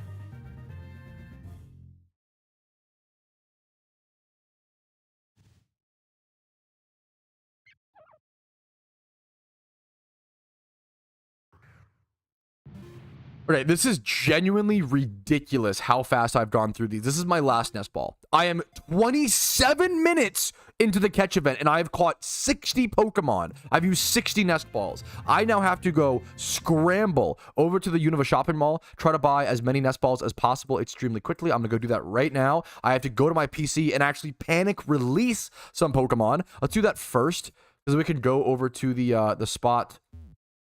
What I'm going to do to release these as quickly as possible, I'm going to sort by 31 in all stats and say at least have one of these. I'm going to move all of these over to 1 times 31. Same with this. We have to be as quick as possible here. We have all those. We're now going to sort by total IV and by gender. And now we are going to we should sort by, ooh, it's tough actually. Gender. I want to release the bad IV females is the goal here, but now it's tough. We're just going to release as many as possible. Keep all the adamant ones. Why not? That's a good IV one. That's adamant. We'll keep that. Jolly, honestly, we keep as well. Timid, nothing. Careful. It's got not enough stats. Sassy. I'm trying to go as quick as I possibly can, but it's a little tough here, boys. I'm going to be so honest. That's good stats. Okay. We're going to just release these. Adamant, adamant. Release that. Release these as well. Go buy 60 more nest balls. Maybe like 60, maybe like 70. And hope it's enough. This is an intense catch event, dude. I've caught a lot of breeders. I'm gonna have to deal with so much payday pick after this. I have to go for Articuno and hopefully Raikou as well this month. So I have a lot of payday pick to get Pokeyen down the line. 70k spent. Dude, my Pokeyen stack is becoming a problem again. I'm gonna have to go to get Johto. I'm gonna get the Johto storyline done very, very soon here. To get access to another legendary to payday pickup for, as well as get access to a Jimmy Run team. That is going to be the #1 next priority here extremely, extremely soon. We are back to the catch event, boys. Let's get catching. We have a lot more to go. We are only halfway into the event. 31 minutes left. Holy guacamole, boys. Intense.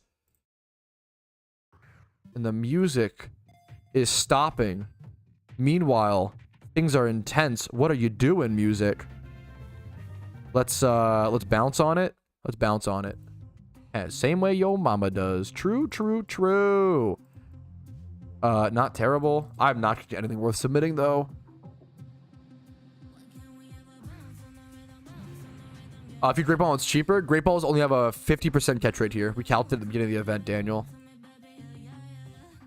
149, yeah. Did I fake out Articuno again? Probably, man. Probably. There's a decent chance.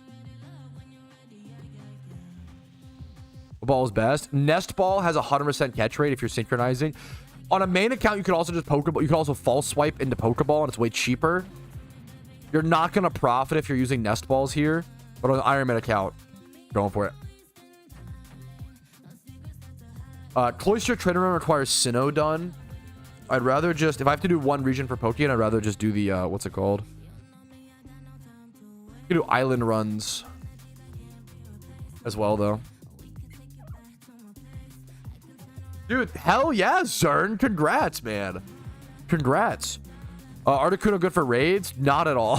Articuno's pretty bad, but it gets us elemental orbs.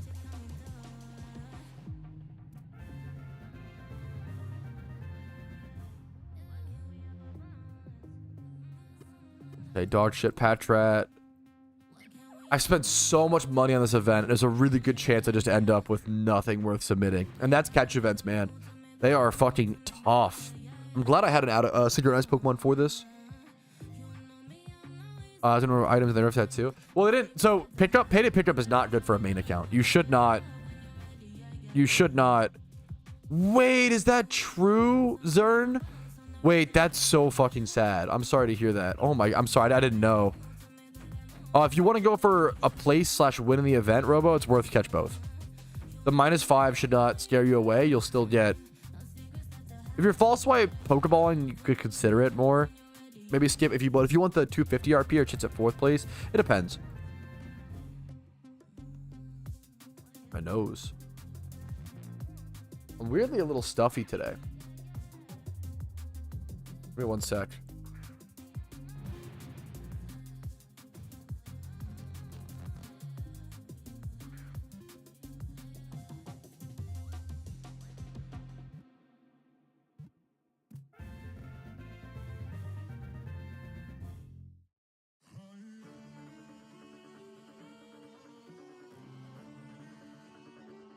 Okay, hope I'm not getting sick, man. I feel like everybody's been sick recently. Heard a lot of people being sick. Just about that. I guess it's summer's out of spring sickness. I don't know, man. Allergies. Just catch the winning Pokemon. Oh, I should have thought about that. Good call. Good call. I would aim for 170 or 25. Yeah, pretty much. Even like 20. I would aim for like 20. I feel like for 4th place, 20 or below, and for 1st through 3rd, 170 plus. It's gonna take like it takes a lot, man, to win a catch event.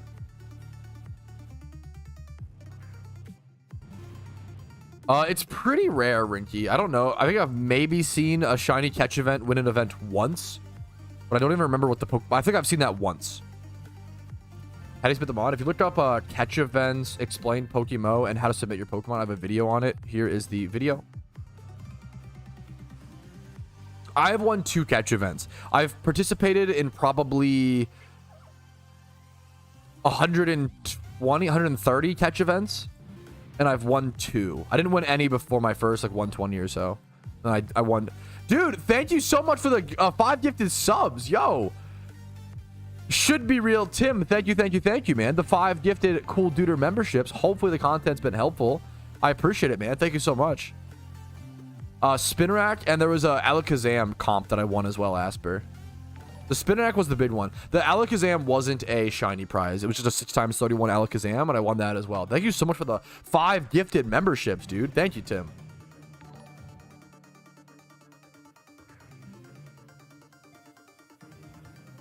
Yeah, that's dude. That was, dude, James. That was the 2013. Anytime that ever happened in like 2013, Pokemon was like, oh, that was the 6x31. Why? If you ran away from it, oh, that was it. Oh, you paydayed that instead of catching. Oh, that was your best catch ever. True. It's always the copium thought process. It's easy to do, but with the muscle memory of like shiny hunting or other activities, it's so easy to misclick, run away.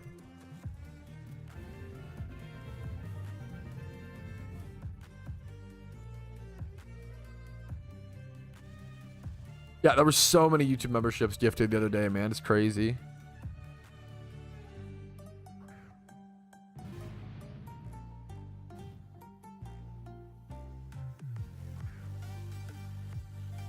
What does synchro change nature odds to? I think it's 20. It should say like 20%. Yeah, it's just a flat 20% chance for the wild Pokemon to match. Good question. Versus like it doesn't like affect. I think it is just a flat 20% versus a 1 out of 32 or however many natures there are. Yeah, my Abra. Yeah, my Kadabra. It's funny. Yeah, I do get XP for catching these, right? With the Kadabra leading, so I like gain XP. I gain 30. Yeah, I did EV train it before this, but it is funny.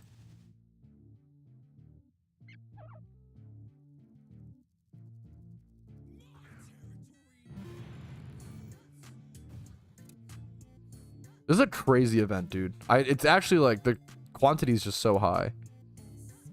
I've not caught... We're still half an event left, though. I haven't caught anything worth, but there's still a fair bit of time left. Nope. Timid is -10, correct? Adamant +10, timid -10. Modest -10, sorry. Modest is -10.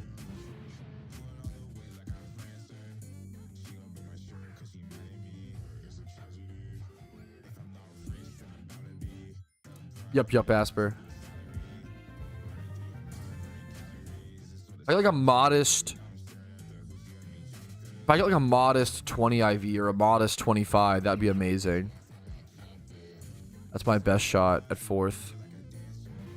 Modest Patrat with like a 25 would be crazy. Someone could easily catch that for sure. The Lilliput market will never finally recover. I wish there was a Lilliput market. I wish like Pokemon had early game route. Pokemon had good markets still. Good egg groups. The Lillipup situation is crazy. True, dude. That's the clickbait title. There you go. Then pity pick up. You can catch in Johto Shiny Shuckle. You can catch Dittos, but you have to make sure you either have to hunt at nighttime or catch 15 Dittos over in Hoenn with Dust Balls, and then switch to repeat balls after you catch 15 in a row. So then go farm in Ditto, or to go farm in Johto. You could technically farm Dittos while legendary hunting to make money. I just saw someone rage honk at a school bus. How insane do you have to be? That guy is malding. Holy fuck. True, Rumel. Fuck. It's too hot outside to go on a... It's too beautiful outside to go on a walk based. BJSD. I can link you a video called Everything We Know About Gen 6. Everything We Know About Gen 6 PokeMMO. PokeMMO has added a new region every 2 to 4 years consistently for the past 12 years or 13 years. I don't know why they would just all of a sudden stop. A lot of people who are new to the game, who don't know the history, asked, will we ever see more regions? My idea is that almost definitely, but it depends. Obviously, I don't know for sure. Here is everything we know about Gen 6 and possible future regions. The devs have talked about that it's decently likely they do a Black-White 2 engine switch before Gen 6 if that were to ever happen. But yeah, there's history, there's consistency.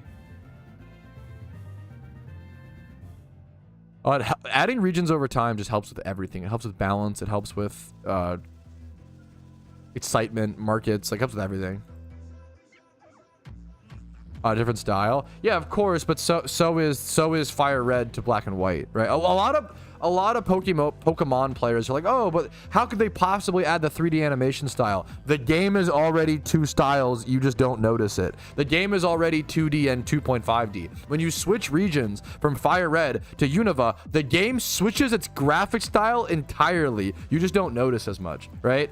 The game already switches its graphic style, so going from 2.5D to 3D is not that crazy. And if you go, the other thing is, like, people don't realize how 3D Gen 6 was. If you go back, and once again, if you're curious about any of this, please watch the video Everything We Know About Gen 6. Gen 6 is just one of the most over discussed topics in PokeMMO, to the point where I'm kind of sick of talking about it because we're just going over the same talking points. I've probably just spent hundreds, if not, I've probably spent 1,000 to 2,000 hours. We'll take this catch all day, hell yeah. We will take a 2x31 male breeder. Absolutely. Hell yeah. Not worth submitting for the event, but a great breeder. Yeah. All Pokemon sprites are from Black and White. They didn't used to be in the game. They used to be from Fire Red. They I'm sorry, but you don't. It's okay to ask questions, but you're like arguing when you don't know the basic history of the game, which infuriates me to no end. I have zero empathy for people who talk out of their depth. It's like, it infuriates me to see players who started playing in 2024 after Johto was just added in 2023. Oh, no, they could never add Gen 6. Yes, they could. They've rehauled the entire graphic system of the entire game 2 times. They've rehauled all the fucking vanities 2 times. You just don't know what you're talking about. You're just new. Why is such a strong opinion? Why are you so gleefully ignorant? I don't understand. It's so infuriating. It's not a matter. The devs have confirmed that adding Gen 6, it's just rage bait. The devs have confirmed that adding Gen 6 would be plausible, right? You're fighting with the devs. I don't Gen 6 don't have fucking my Pokemon sprites. They could still overwrite them. I don't understand what you were such a 3D sprites. So you'd have a this is like the easiest problem. This is the easiest problem in the world to solve. This is the easiest problem in the world to solve. The videos need to be 3D. That's a discussion. I don't know. You know. This is the easiest problem in the world to solve that they've solved 20 other times before you were even conceived in the womb. I don't understand why you're arguing this. It's rage bait? Yeah, it must be. The devs have confirmed that we can add Gen 6. But like, meanwhile, people who've been playing for the 6 months will argue they can't add Gen 6. I don't understand. Anyways. It makes no sense to me. It'd be like if I try to convince Clarko that his bike is a BMX bike. I would sound like a crazy. I would be insane, guys. Come on. Giga Chad. Giga Chad. Hard. I'd be angry. I'm here. I'm passionate. Great job, distractive. True.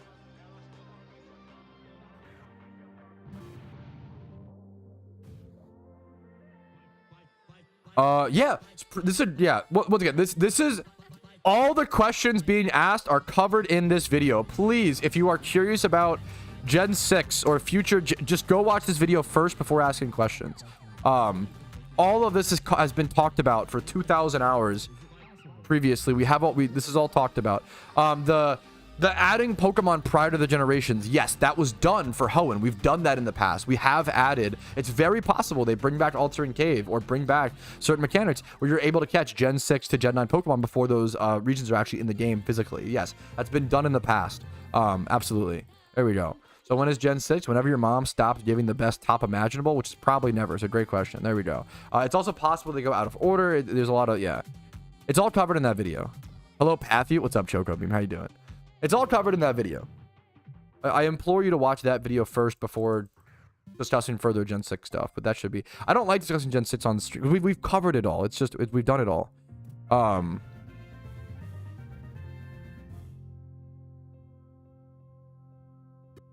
Add Gen 9 so I can hunt Pikaton, Giga Chad. Add Gen 6 so I can hunt Mega Gengar, Giga Chad. Oh, so I'm not gonna lie. That's, you know... It's whatever. Usually it's whatever is easier to like implement. Yes, Usopp, the hardest part is probably that. My first Iron Man shiny. Dude, congratulations, Just Goal. Hell yeah, dude. No, you're perfect, Dusty. Don't worry about it. You at least asked like you're perfect. No worries, King. Mom's catching strays? I don't even know. It's like a compliment, bro. Sorry, that's a little... What do you mean strays, man? Stray compliments. Hell yeah. Hey, Mega Gengar. I just love shiny Mega Gengar. I think that's the coolest thing in the world to me. I don't like movie called Caddo Lake.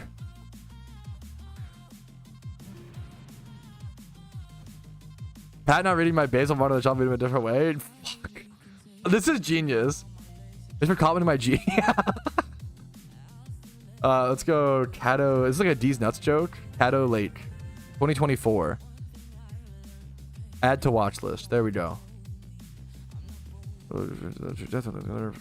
This seems cool. Okay, I'm down, Choco. Thank you for the suggestion. Surprisingly good. Hell yeah, dude.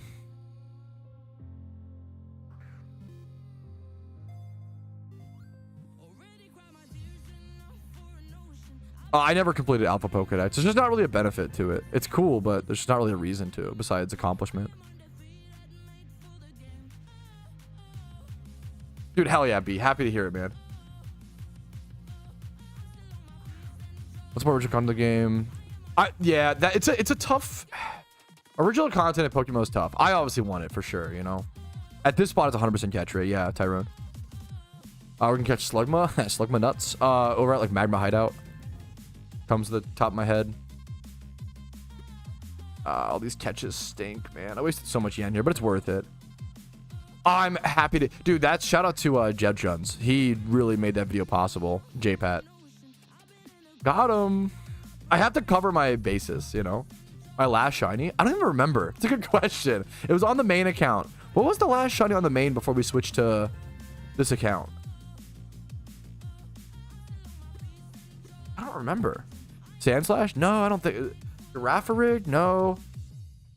Wasn't a single Staravia? Yes, thank you, Usopp. Single encounter Staravia. Thank you.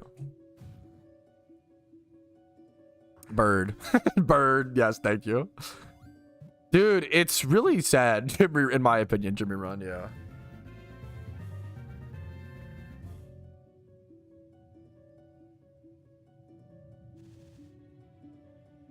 Staravia, the bird, double bird. Okay. I'll ask chat. What do you guys think? Is if you are single encountering for a shiny, and you get a shiny in a double encounter because of like expert lures, do you count that? Would you tell someone, oh yeah, I got a double encounter shiny Staravia? I'm pretty like, I like to clarify and qualify. I would just say single encounter. Like that's, if I got it in a horde, I would say single encounter. I was single encountering and got a wild horde. Like, so I got my shiny like Soul Rock was a wild ×5 horde via single encountering, right? Clarifying double encounter seems a little much to me, but like, you know, to each their own. Single on a lure, yeah, I would call it single personally, but I respect that. You know, I guess more qualifications the better.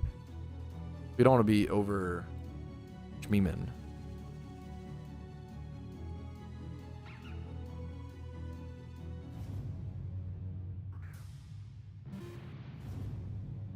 I think you just buy the alphas and like sell them back is the main meme. You lose money on like listing fees.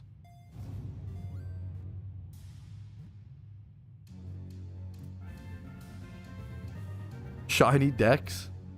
The complete shiny decks. I respect that. Rumel. The complete shiny decks takes like 180 years of playing like, or no, sorry, it's like 380 years of playing like 16 hours a day, 8 hours of sleep. It's like not possible. Jenny, you can't get a secret from wild hordes? Well, no, you can get a secret shiny from a horde a wild horde. You can. If you're single encountering. If you're single encountering and you get a horde, a wild horde, you can get a secret shiny. If you're using Sweet Scent to summon hordes, you cannot get a secret shiny. Living decks are just shiny decks. That's, I guess, what's the difference? I think that's just shiny decks, not even like that's not assuming one for Bulbasaur, one for Ivysaur, one. That's not assuming like 3 shiny of the Bulbasaur line. It's just one of each. Like that's 380 years. I can't imagine a living deck's like 3 of each rare.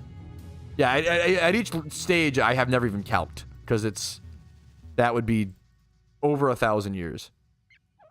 It's like 380 years for a non-living shiny dex. What those secret shiny? If you Google secret shiny explained PokeMMO, you will find your answer. Now, I'm sorry to Grams, because you're a great chatter. I'm sorry to be that guy. I would just be Googling it for you and linking the video. I'm gonna be so honest. The amount of time someone asks a question in stream chat and it is just me Googling this, copy pasting their question, Googling it, and then linking them the first result is a lot. It'd be so rough. It'd be thousands of years. It'd be crazy, man. You have to calc in. It just takes like 1,500 to 2,000 hours per rare. Like it's just so, like, if you include the Pokeyen making time, just so much. You go to that cat jam. Thank you.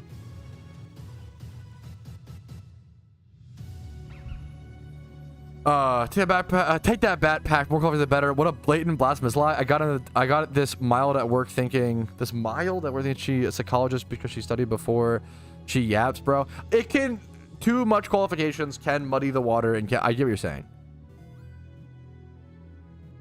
If someone was like, hello, good sir or madam or person of royalty, I would like to inquire you a question. May I have consent to inquire a question before asking the question? Okay, thank you. Yes. I was wondering, would you like to perhaps join me to go to lunch? We could perhaps get sandwiches. I could drive you there, or you could Uber. We could go through the following. If someone talks like that instead of saying, hey, I want to get lunch, I'd probably blow my brains out. But, you know, I understand. Qualifications generally are nice, but you don't have to, yeah. There's a line. Honored to hear that, Arcana. That was a weird Patrat. Not to any other time I'm on the main account, Muhammad, absolutely. No, that's no worries at all. But right now I'm pretty busy. Sorry, man. Any other time, it's no problem, you know. I don't. There you go. Did you go? There you go. Dude, yes. My boss used to send me a link from Let Me Do That For You website. Bro, I got hit with that one time growing up, and I Googled everything for the rest of my life. It hurt, but I never do it to people because it hurt my feelings so bad that I always remembered it. Dude, if you get hit with the Let Me Google That For You, like, .com, holy shit. That shit hurt my feelings so. It was effective, man. It made me feel so embarrassed. I always Googled everything for the rest of my life before asking someone. And sometimes that's kind of what you need, but I don't do it to people because it's too much. I don't know. I try to, you know, do it in a nicer way. MILF not mid. Okay, why are you complaining about a MILF talking to you at work, bro? That's your first problem. She's allowed to yap, okay? What's up, Jerbs? Oh, sorry. Excuse me, Jerbs. What's up?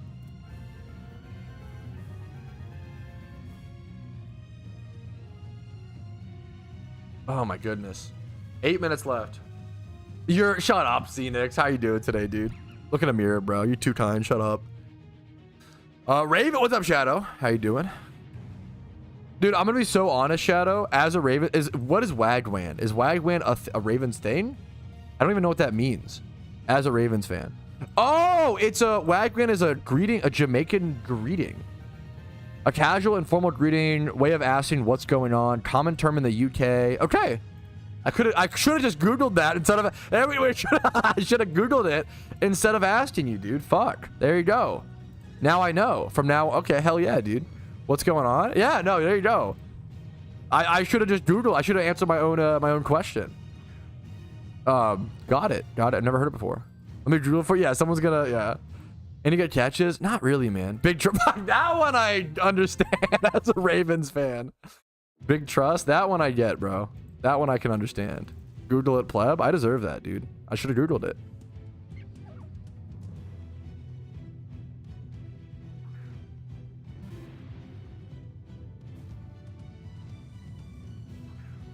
They be speaking in Royal English for no reason. I'm just a Spanish working full of Bertopians. Okay.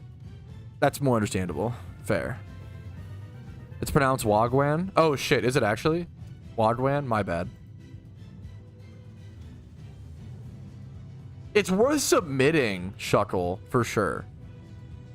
The catch event's really interesting. Yeah, well, so, Duke, that person actually, I've been talking to him about that event for like a month or so now. So I was aware of that event coming up, and I talked about it in the stream recap, but I'll do a full video on. I have a few things to cover in full video form today. So weird. Such weird catches. Man, I don't think I got anything worth submitting, boys, which is kind of a bummer, but what are you gonna do? It's not. It's pronounced Wag1. Okay, now I have no fucking... Now I'm getting... I've told 3 different pronunciations. Wag1. I got a 17, 142 best here. Yeah. Caught a bunch of things too. I want to eat my lunch. Yeah, that okay. Valid crash out, Rinky. Someone well, do you ever catch my IVs after? You shouldn't be losing too much time. Like, you shouldn't be losing like any time pretty much to check the IVs. Like, if you watch me here, like maybe I lose a second per cat, maybe. I don't even know. Here, what, like, I'm usually already like running. I usually like check and then like run back and forth. It's pretty, you don't really lose much time. You can do it for fun. Some people will do not check for fun, and then at the end of the event be like, oh shit, what I get, you know?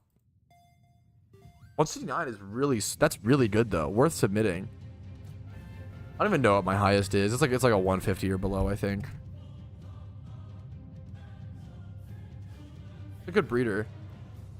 This is a phenomenal breeder. A really, like, 25 plus in HP, attack, and defense, and then 20 plus speed F. Really good male breeder in the field A group, but we're only about 4 minutes left in the event. Still nothing worth submitting. I'm not gonna lie, it hurts a little bit to spend that amount of Pokeyen and not even have anything worth submitting, but that's catch events, man. It's gonna take a while to possibly place in one, possibly win one. I'll take the breeders though. That's the second 2 times 31 I've gotten. 2 times 31s are about a 1 in a 78 chance, I believe. So that is lucky. Also, it's adamant. That's a great breeder. A phenomenal breeder. I'll take that all day, man. Super Bowl champions. Hey, I hope so, Nappy Dog, for the 9 months, dude. We're developing a Ravens fan base here, dude. Hopefully, man. Hopefully, Nappy God. What's up, dude? Golly.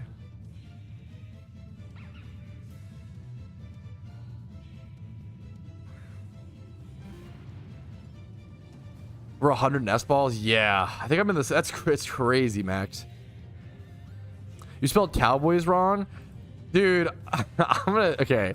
I'm not gonna lie. that's just kind of sad, man. I'm not even trying to shit on Cowboys 30, what the fuck? I'm sorry. There's no way Cowboy fans could be that delusional to actually think they have a shot at the Super Bowl this year. I'm sorry. Not to I hope you guys get better. I hope you work on rebuild, but aren't the Cowboys omega dog shit right now? I respect the level of copium, being that much of a fan of the team. Hope you get better. So cruel. That's pretty reasonable. I hope the Bengals get, I hope Joe Burrow has a fucking chance. I hope the Browns get better. There's a lot of teams that are just omega dog, Jaguars. Sag, I don't know. I don't want. Okay, wait a minute. Now you went from, okay, you're roller coastering. Malcarp went from, you guys misspelled Cowboys as the Super Bowl winner to Sag, I don't think we'll ever win one in my lifetime. You went from fucking 100 to 0, dog, real quick. You can, ooh. This is probably my best catch so far. Great breeder, male, 31 attack, 20 plus in every single stat except for HP. It's not going to be worth, it's going to be a 1 with the +2 Lillipup. It's a 146. That's my best catch. Unfortunate. Not great, but we keep going. There's still 2 minutes left. I've won a catch event with 30 seconds left before the Spinner Act 1. We've done it before. Could we do it again? Unlikely, but we'll see. You get world clock up so I know what time it exactly ends. Okay, so 58 seconds in case my clock is a little off.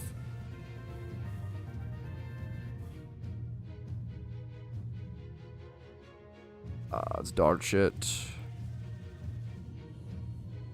I think the Cowboys could win a Super Bowl in this lifetime, in our lifetime. I don't think that's unhinged, Teams change a lot, I think it's very possible. Now, will the Jets win a Super Bowl in our lifetime? Probably not. That organization just, as a casual sports fan, what the fuck are they doing, bro? They're just not even trying. I don't know, dude. The Jets, that might be the hardest. There's a few teams I could see, the Raiders, as fucky wucky as they manage things, having a defensive core where they could, I could see certain teams that was uncalled for. I'm not oh, fuck Jets fans. I'm oh man, it's hard to be a Jets fan, I bet. I'm empathizing, I think this catch might have actually been too late. Let's go check. It was, okay, within 6 seconds. This is the final catch. Is it worth anything? Nope. I don't think we have anything worth submitting. We used 60 plus.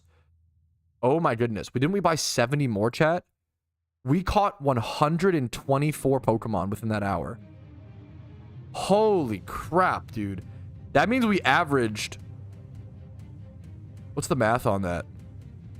How many per minute? Was it over 2 Pokemon per minute? That was an insane catch event. That was a weird catch event, dude. We got a lot of breeders. Yeah, that was crazy. A little bit over 2 a minute. That was insane. We got a lot of breeders. I have to do a lot of box sorting. But that was a wild catch event. You see, they're pretty rare to see them like that. I'm going to sort by total IV in both boxes and see what our best catches are. Total IV. Boom, boom. We got a Lillipup. That's the 146. Yep, that's what I thought was our best catch. A Patrat over here. That's 143 minus 5 or whatever. So it's a 138. We got some good breeders. What's our lowest catch? Let's see. Our 28 might be our best. I doubt that wins, but it's probably our best submission. And then what we got over here, a 34. Yeah. Unfortunately, nothing worth submitting. That's how it goes. That's catch events. We'll try again next time, and we'll see who wins this one in 10 or 20 minutes or so.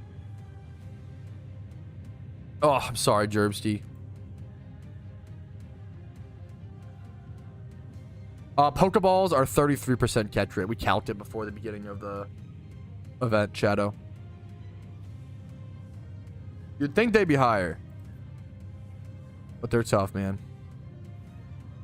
What's up, Daicho?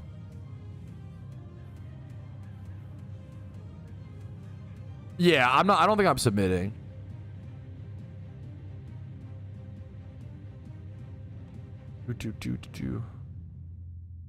That's or yeah, like it's one of the, like I respect, I want the Raiders to do well. It's just like there's a lot of teams I like the Jaguars like colors and stuff. I want the Jaguars to like do well.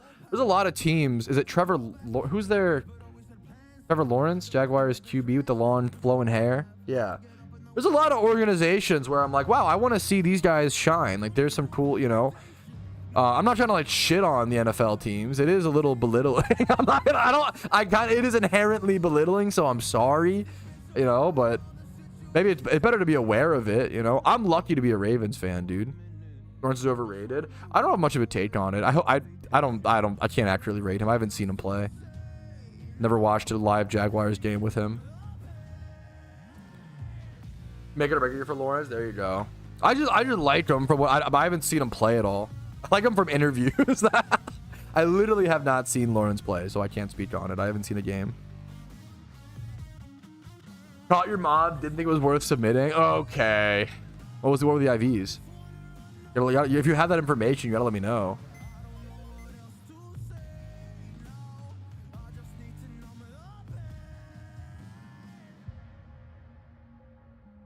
Okay, let's sort by... Can I sort by gender first and then total IV? How does it... No, but it sorts by... Freak.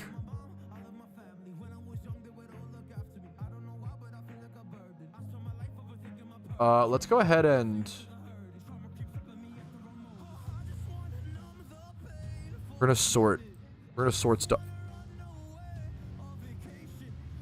Box sorting time, chat. I'm not even gonna submit anything. Nothing's worth submitting. To go over here. We caught a fair bit of 2x31s, which I'm really happy about, honestly. I have to... Oh, look at my fucking 1x31 box, chat. That's fucked up. Dude, I did not realize how bad box space would get on this account. I'm so not gonna lie. Man, I vastly underestimated how bad box... Yeah. The more I play this account, the more I'm realizing that the #1 most important resource might be box space. It is actually crazy. Look at this. I have very little box space on this account. I'm constantly running low. It might slowly become one of the most important resources. I'm going to have to just start releasing Pokemon way more aggressively and start breeding things together to consolidate space and start hopefully maybe even XP trading stuff for the Pokedex so I can just go ahead and release those Mons, if you know what I'm saying. Why do you need all of those? You just need things for possible breeders down the road. If I want to go for like a raid Sableye, I want to have as many Sableys around as possible to act as possible breeders. If I have like adamant things like Gabites, I need a lot of Garchomps. Like just having the species on hand is really relevant, as well as for like Pokedex stuff, right? Like I don't want to release by Ammonite and then you have to like get a fossil before I can actually evolve this into an Omastar. You know, there's a lot of things to factor in. So for a good example is if I were to take the time to XP train this Ammonite and like turn it into an Omastar, then I could release this Ammonite, right? So there's things like that to factor in. I'm gonna go ahead. This is gonna hurt, I'm not gonna lie. This is my storyline Snorlax, okay? There's nostalgia value here, and I can't warrant it, man. I can't. I'm sorry. I gotta release it, man. It's just too... the space is going to be too relevant on this account. I'll keep the Eevee. Same is true with this Lapras. I'm going to release this. I can't warrant the space, man. I can't. We're actually going to check all the Mons like this. I'm going to need so much space. Let's do 15. I'm going to go through all the Patrats and little pups and release a ton here in a quick sec. Here are all the event... This, you can't breed this Hitmonlee, right? I think I just released this as well. Can't breed it, it's a gift. Yep. It sucks. It's sad. It hurts to lose. Ah! These I'll keep for Pokedex, but I need the space, man. I need the space. Cast form, same thing. Don't need it for anything. Gotta release it, man. Gotta release it. Use it for other storylines. The IVs are terrible. It's not. They're not. It's not. I have other Pokemon I'd rather use. It's not worth it. Yeah, that's those Pokemon gone, boys. It's and eventually I'll probably release these as well, the starters. But I'll have to evolve them all first. It hurts, but it's the right play, man. It's the right play for the account. I can't even give them away because they're gifts, so I can't even like trade them to people for like, you know, memers. Okay. Like this is adamant, so I kind of want to keep it, but I feel like it's so dumb. Is it really worth it? Probably not. We'll have enough adamant field day group memers. It just takes so much time on the account as well to sort box space. It's tough, man.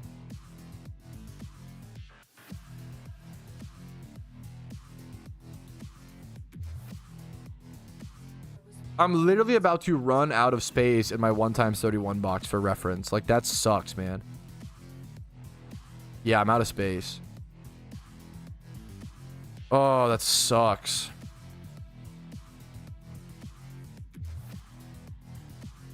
Like, I'm officially out of space in my first 1x31 box. I now have to start putting 1x31 mons over in the noted box. That's how, like, pushed I am for space. Now, this is at least a 2x slot. I can move it over to 2x31 more, but...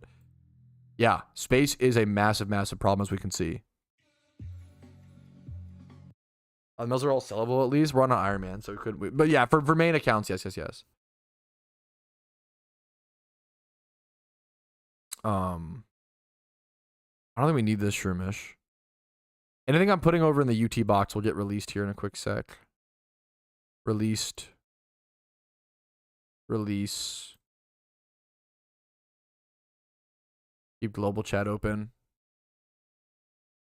Yeah, the other problem is it's so expensive to like consolidate these Pokemon. I'm gonna have to have the money for the braces, man. I have to make a lot of Pokeyen. Pokeyen's becoming a problem again.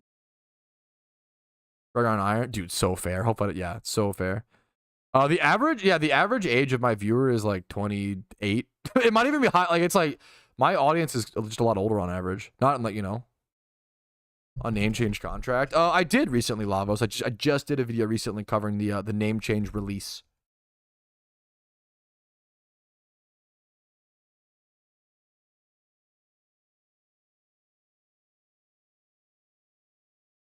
And talking about it. Okay. What am I? Music pause. Carter hangs out with the hottest dudes and gets the bat. True. I don't know what the true. Yes, I agree. Thank you. Yeah, that's based, Larko. Proper reaction. Okay, these are all terrible. We released these. Is there any chat? Are you ready? Okay, ready, chat. 3, 2, 1. Name a field egg group rare shiny hunt that I should go for. 3, 2, 1, go.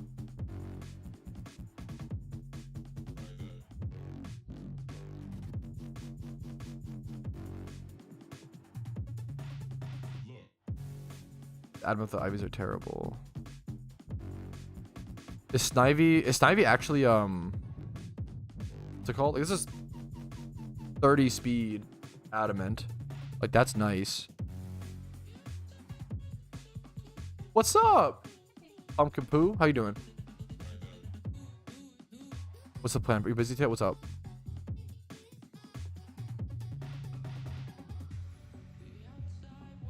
For what? Should I mute? Secret memes, chat. One sec.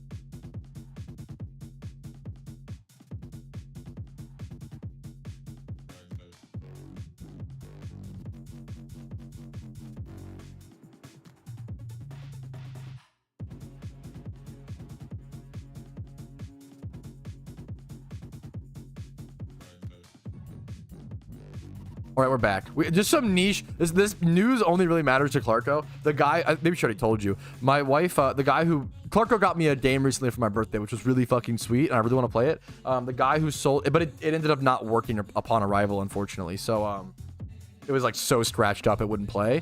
And the guy who sold it to my wife just fully refunded her and let us keep the game. So I'm gonna, which is very nice of him. eBay sellers are generally pretty good about that. I'll either have to buy a new copy. I do have a disc cleaner that I'm gonna try to whip out and try to use, but it generally doesn't work on like the blue. It's like a blue disc, and certain discs have different. I'm gonna try to use that, but I don't know if it will work. So we'll see. Yeah, either way, it's gonna, yeah. No, Clarko, no, we'll be good. No, no, we'll be good, Clarko. You're too sweet. Either way, I'll either have to buy a new copy or I'll just clean this one, and then we'll, you know, hell yeah. I don't mean to like juice the guy, but you know, he did ship a game that didn't work, but you know, it happens. That, you know, he was really fucking amazing about it. So anyways, I want to keep, these are both adamant and good IVs. This is adamant and good IVs. I want to keep a lot of these, dude. It's so hard. This one's pretty good. This one might be actually release worthy. It's mixed stats. This one's weird, man. I think I do want to keep that though. This is so hard, man. It's so hard to release enough Pokemon.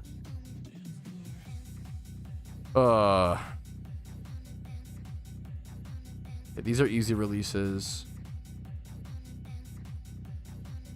Nothing adamants I will release. I was gonna keep. I usually keep those, but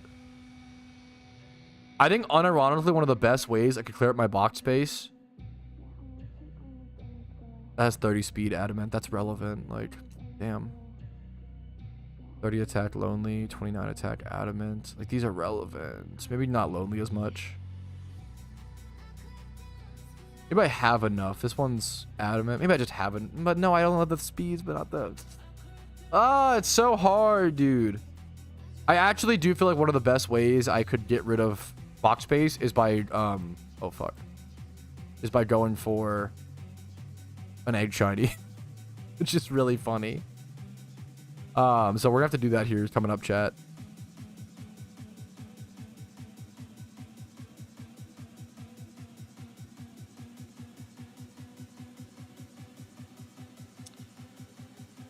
Oh man, dude. This is tough. Dude, it is so hard to properly sort this account because I just don't know what I need yet, man. I still have so much lack of space, for lack of a better word. Let's throw these around though into like other things to fill slots. Boom, that can go there. I think that's it. So here's my 5 boxes, 1 2 3 4 5, that are full of mons. This is also full of mons. These get released. These ones are all non-relevant breeders. I actually hilariously think, so now I have 2 empty boxes, kind of. I hilariously think one of the better ways for me to clear out box space is going to start a rare shiny hunt. It's so funny that that's the best strategy, but I actually think that's going to be the best strategy. So what I'm going to have to do, probably field egg group, I guess, or I could even do like dragon over. I'm going to have to get like 5 of a certain rare so I can make the eggs on repeat. Like these, like for all these like field egg group males, for example, I can go catch like, someone said Snivy. I could go catch like 5. Yeah, it's field egg group. I could go catch like 5 Snivies and then breed them over and over again with all these Patrats and stuff and just hopefully go for a rare. That's probably one of the better ways, which is really funny, but it's the efficient way to clear out all these male breeders. It's so funny, dude. Okay. When I get, so yeah, it's really, yeah. I'm gonna have to have some rare memers around.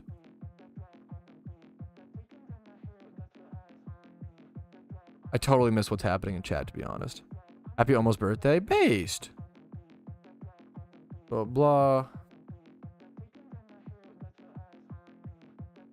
Got my haircut. My barber gave me the most uneven sideburns of all time. And then I smiled and said, look, dude, this is the... Why is this so... Just got a haircut and my barber gave me the most uneven sideburns of all time. Then I smiled and said, looked good, tipped 25% and fixed them myself at home. Why are we like this? This is the realest sentence I've ever heard in my entire life. I don't know how to fix it. I don't know, dude. It's fucked up. I don't know, dude. I would have done the same exact fucking things, bitch. I have a lot of respect for you. All What are the Iron Man goals post story? If you watch the series, you'll episode 1, the first 5 minutes, Zeffy, jump into this. I'm not sure. No, you're totally fine. So yeah, but if you watch the first 5 minutes of the first episode, Zeffy, it goes into all this, right? The whole account is post story. The storylines are not anything on an Iron Man account. They're like the least interesting part. And for the past 4 years, I've always said I didn't start an Iron Man because there wasn't enough interesting content, enough interesting ways to play the account. But now there is. And there's good goals to shoot for. If you watch the first 5 minutes of the first episode, they'll explain all of this. Okay. I never tip less services outside. You live in the UK. That's the and this is like we all know this in America. In the US, tipping is part of the wage. You have to tip. It's not like a. Now you can tip like 18 or 20, like 20% minimum, but like if you don't tip in the US, you're like basically making someone a slave for lack of it's fuck. You should tip in the US. It's the only way those people make the only reason why. So one of the reasons why there's so many restaurants in the US is because of the tipping culture here in the US. We can look at tipping culture in the US and be like, oh, it's so dumb. We have to pay for the way, which I know there's a fair argument there. I get it, but it's the system. So don't go out to eat unless you can tip. Otherwise, you'll just be a shit human being. If you want to advocate against the system, go for it. But the reason why we have so many restaurants in the U.S. is because we, as citizens, subsidize the ability for those restaurants to operate because the margins are pretty thin on food service, right? So that's my understanding as a layman who's never been in the industry, who's thought about it for 10 minutes. There are advantages to us paying the advantage is more restaurants and more. That's why a lot of people move to the U.S. to open restaurants, which is one of my favorite things in the whole world. So, you know, Giga Chad.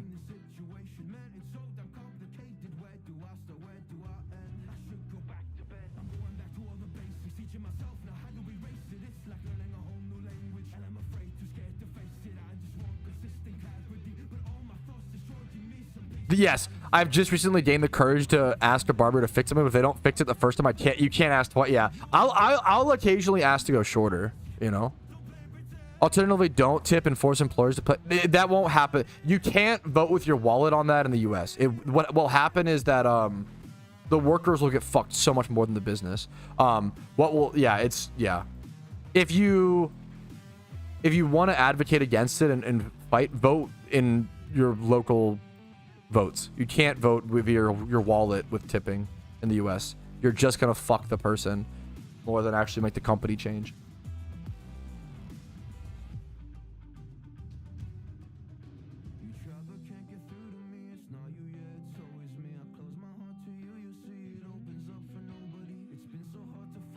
It's not even like the discussion around this is so boring to me because people are just like, if you don't live in America, yeah, the culture is different. In America, you have to, not even just culture, but like pragmatic financial setup, right?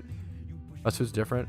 I mean, don't get me started on you go to a coffee shop, you know, they turn around the tablet, ask for that's, you know, has tipping culture gone too far? Yeah, probably, right? But yeah, bartenders, a lot of like waitresses, waiters, they get paid like $2.75 an hour or whatever, which is why you need the tip or whatever. You stand to order. I like that rule for the most part. I'd have to think about it. It's probably about 95% accurate, if not 100%. You stand to order, yeah. It's more complicated. Everybody just like everybody thinks it's like super. The problem is it's really easy to boil it down to like, oh, it's the tipping system of America's dumb. Just, you know, blah, blah, blah. Just change it, forehead. But the reason why so many restaurants can operate based on like this hyper thin margins and the reason why we have so many restaurants at the prices we do is because we tip, right? If we didn't have tipping culture, the cost of every meal would have to like go up by like 25% to make a profit while also paying the workers. So we pay the same. I don't know, there's just a whole. It's complicated. I don't know what the best thing is, but people act like I'll say that I don't know the best answer, but everybody acts like they know the best answer, and that's what annoys me. I'm sick of everybody acting like they know the best answer to everything when everything's actually really complicated. And there's a long list of reasons and like why things are the way they are. Anyways, Chiru, Clarko. Okay, we're not. We're memeing. Literally game was a work person. Yeah, that's yeah.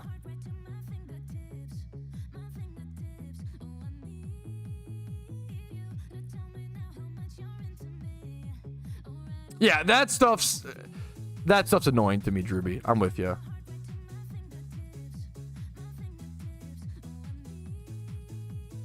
Also, I kind of reject the fact of I don't like when people are like, oh yeah, like you don't have to tip at play, you know. They're just giving you the option. Like they could give the option in like a tablet on the side or like a cup on the side. They don't have to present it to you when you check out. That implies pressure, not just an option. Okay. All right, results are here for the catch event, and the 4th place winner, our own Tortu Panchi. Didn't you get a shiny in the Shuntathon yesterday? He got a score of 5. Bro got a 5. What the fuck? That's crazy. A 5 is insane. Congrats on 4th place. That is a ridiculous. That was probably I would guess a 20 total score Patrat. That was also modest or some shit. That is an insane score. 3rd and 2nd place are tied. In 3rd place, a point of 169. Okay, scores are a little bit lower than I expected. That's honestly a good thing. Goes to Dalani. Congratulations, dude. 169 for 3rd place. So 2nd place with the same score. Yo, 3rd place caught theirs with 7 minutes left in the event. That means 2nd place caught theirs even earlier. Yeah, whoa, what? Yo, I'm sorry. 3rd and 2nd place were off by about a minute and a half. That's insane. This is why catching Pokemon quickly is so important. Dalani caught it at 5:53, and CJB caught his at 5:52. 52. They were literally less than a minute apart, I believe, between getting 2nd and 3rd place. That's insane. And the winner is Lord Whitney with a score of 172. Congratulations. That was a crazy event, dude. That was a crazy event. That was a really high-paced, high-octane. I really enjoyed that catch event, honestly. Congratulations to everybody involved. Look at Iron K showing off his shiny Patrat as well. Did you get that from the event or recently? That's a honestly cool shiny sprite, man. Hell yeah. It's another successful catch event. Is that catch event number 3 in the books for the Iron Man? I believe so. Another successful event in the books. We're working our way towards that XP reamplifier one day, fellas. One day, boys. One day, one day.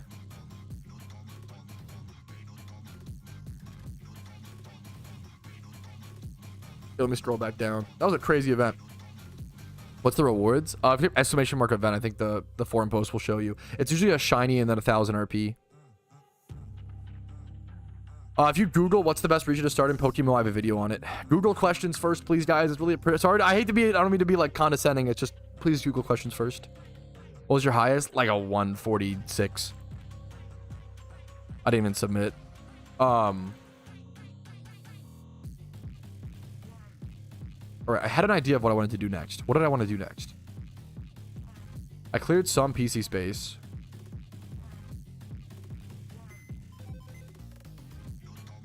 This is fucked.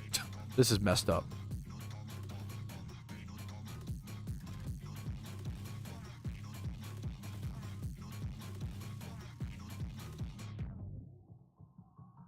Okay. I think this is what I do.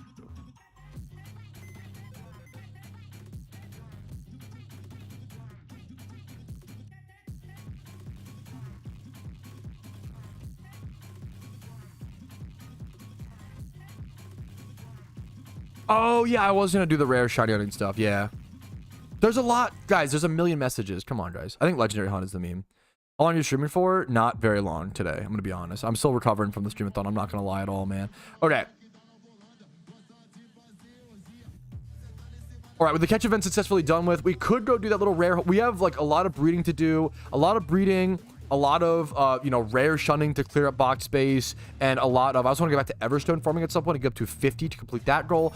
But to do a lot of that, we need Pokeyen. And another one of my goals is going for Articuno. So I'm going to go ahead and just start payday pickuping over for Articuno. It'll give me the chance to catch that legendary Pokemon in Kanto, as well as build up my Pokeyen from it being so drained from that event, as well as from buying a lot of things recently. So we're going to build up our Pokeyen stack and work towards our second legendary on the account, which will give us elemental orbs, which will help us work towards getting our Moltres raid ready. All right.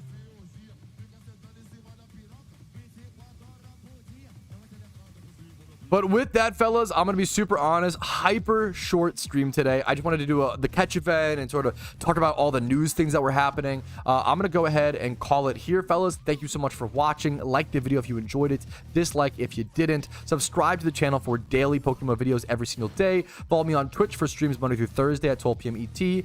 Discord's down below. And if you want to go above and beyond and support the channel, YouTube memberships, Twitch Prime, Twitch subs, PayPal, Venmo, and Factor subs are the best way to support for the next 25 days or so. Get 50% off a Factor, some beautiful meals delivered straight to your door. You can pop in the microwave, nutrient dense, a great way to get back to your gaming, get back to work, whatever you're busy with. If you're busy, Factor is a great nutrient option. But for now, I'll see you guys later. I'll see you tomorrow for the Tuesday stream. Have a good day, have a good night. Good luck on your PokeMMO grinds. Peace of Reno, fellas. I'm gonna be honest, I did forget that I need to finish the forum post. I'm probably gonna, I know I just did the outro. I just baited so many people into leaving. I'm gonna do the we're not done yet. I gotta do the I just baited so many people. I need to do the editing magic. I need to do the we need to talk about the randoms post. That's diabolical. We need to do, we're not done, chat. We're not done. Actually not, yeah, actually not ending is funny. All right. For once in my life, chat's actually not trolling. All right. All right, we are back after a catch event to continue talking about the randoms post from Shiba. Let's just jump into it. Sets. The beauty of randoms lies within the creative sets that the Pokemon may have. 100% agree. On one hand, in the possibility for players to use Pokemon which would commonly not be strong, yup, to be viable in other tiers. On the other hand, the Corolla rare, I don't even know this word, honestly, is... So the color of the above is the process that enables Pokemon to cycle through a diversity of sets. The combination of aforementioned aspects is what makes the tier randoms so special and fun.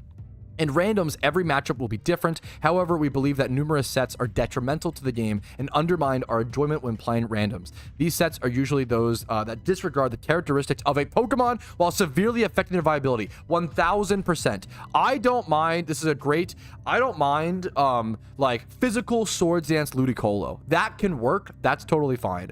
What I do mind is Stall Tanky Absol. We saw like a recent Absol with like Wish, Protect, Will-O-Wisp, and then like Psycho Headbutt or Psycho Cut. No stab move, like dog shit set. Like it was stall. It was a terrible, unusable Absol, right? That kind of stuff is like, what are we doing here? Okay, let's see if he talks about it. Okay. Example 1, fun creative set, Belly Drum Hypno. Detrimental set, Screens Electabuzz. I think even Screens Electabuzz is like teetering, but I do, it's not the worst example, but I agree it's not. Yeah, Belly Drum Hypno. Okay. The Wish plus Protect problem. There are too many Pokemon that may roll Wish plus Protect 1000%. Despite how suboptimal and incoherent it is for them as set, we believe that Wish plus Protect should be reserved for Pokemon that may viably fulfill a supportive / cleric role. Indeed, some Pokemon... Okay, I swear I haven't pre-read this. They literally bring up my example. Okay. Or I brought up their example. Rather, they wrote this first. Okay.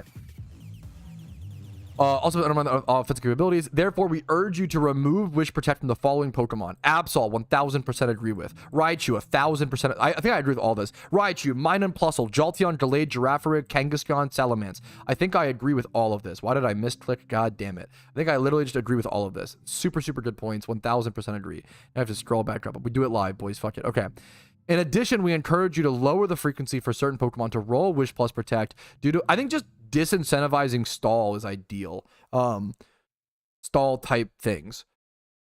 But everyone else talking about like Kangaskhan and Illumise. Moreover, we ask you to determine the two other moves that accompany Wish. Yes, Thank you. Wish plus like protect plus toxic plus wait, do they actually bring up my one of yeah. Thank you. Thank you. Thank you, Shiba. I literally had this problem and I was like, what the fuck is this? Incoherent wish set.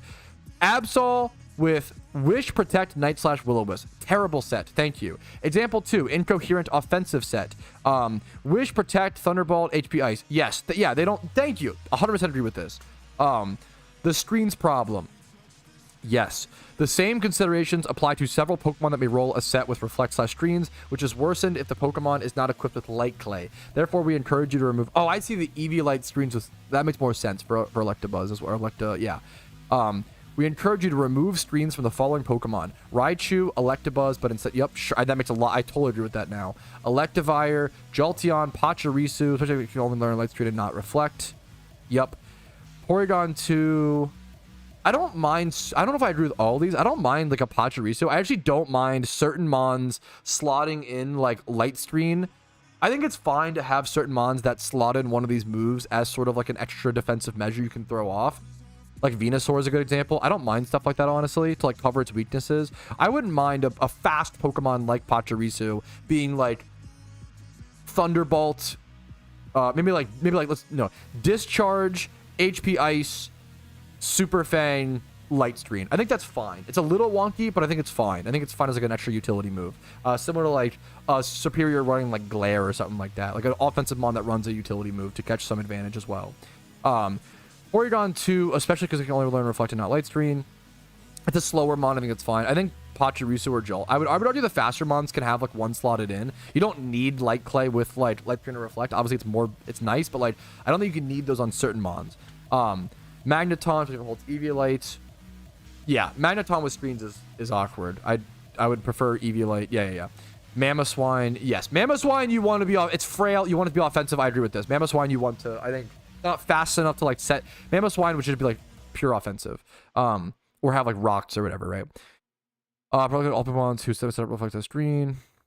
I'm unsure on this. I'm just neutral on that. Sets that generally do not allow the characteristics of a Pokemon. A Pokemon. In random, certain Pokemon are conditionally viable as their potential significantly depends on the sets that are allocated to them. These Pokemon usually possess remarkable strength in certain stats while being significantly weak in others. An issue arises when such Pokemon roll sets that contradict their natural strengths while being insufficient to compensate for their weaknesses. 1000% like the Absol Wish set. Consequentially, their value is considerably undermined to a point where they become a liability for a player. The problem is further enhanced by other factors such as a lack of offensive moves, typing diversity, or the assignment of a suboptimal item. People may wonder why reform is needed for certain Pokemon despite them having reasonable win rates. We can only stress the fact that the win rates are not de facto a good 100%, especially in randoms when like the rest of the team matters so much. This is because the possibility for a Pokemon to quote-unquote win a game or at least contribute to a win, largely depends on the set that it rolls. For instance, it wouldn't be surprising for a Shell Smash Gorebyss to have a win rate of 60%, while Choice Scarf is 45%. This is a good, different sets for different mons at different win rates. We don't see those information. Therefore, we urge you to review sets that may be deemed as dubious. This is the most Spidget word. Dubious in the light above, while removing/updating them in a manner that is in line with the characteristics of the given Pokemon. Okay, here's some examples. Leech Seed Cacturn. Thank you. I literally complained about this set to Spidget himself. I think he's talked about it in the past as well. Cacturn's whole thing is that it is a hyper offensive Pokemon, mixed attacker, but with weak defenses and it's slow, right? It's a good like trick room Pokemon, right? Why are we seeing Leech Seed Cacturn? It's horribly useless and bad and stupid. Swords Dance Sucker Punch Cacturn makes sense. Cacturn has high offensive stats in both special attack and physical attack, but it's defensively frail and slow. A set that includes... Oh, they even mentioned it! Is coherent. Yep, 100%. However, Cacturn with Leech Seed, Substitute, Giga Drain, and Sucker Punch is hardly viable. 1000% agree. 1000% agree with this. Blossom with no setup and no utility. Yup, Blossom is a not very well-statted Pokemon. It needs Quiver Dance or Growth or Sunny Day or things like that to get value. Toxic Leech Seed, yup. Yeah, to thrive, Blossom either needs setup. Also, Quiver Dance Blossom is one of those mons that can be powerful, but it's not broken by any means. It can be pretty easily answered. Toxic Leech Seed, however, Blossom has liability if it does not roll such sets. For instance, a Blossom with Giga Drain, HP Ice, Synthesis, and Sleep Powder can hardly be an asset for a team. I think that's even like fine. Like I think this set is like mostly fine.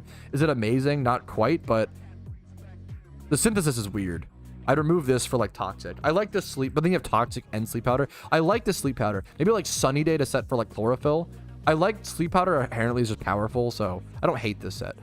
But it's not amazing. Hardly damage on the speed. This is super true though. I will say like sleep. So I like to use this set a lot to like bring in Blossom to answer a Pokemon, force a switch, and then go for the free sleep powder is still really nice. Choice Specs Bastiodon. I actually might be the one person who thinks this set is so funny, but it's so bad. But like, it's so funny. This set almost transcends. Like, it's so funny that is it worth keeping for the lack of balance?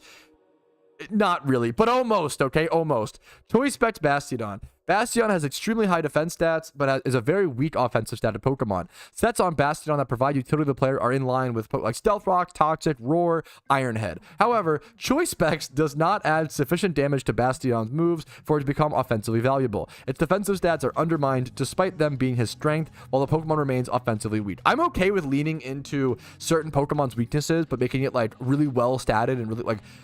But it has to be like the good example is special attacking Ludicolo versus physical. Like, if we go check, I don't have Ludicolo in my Iron Man's Pokedex, to be fair, but it's obviously meant to be like a special attack. And let's go Ludicolo base stats. I'm gonna Google it really quick.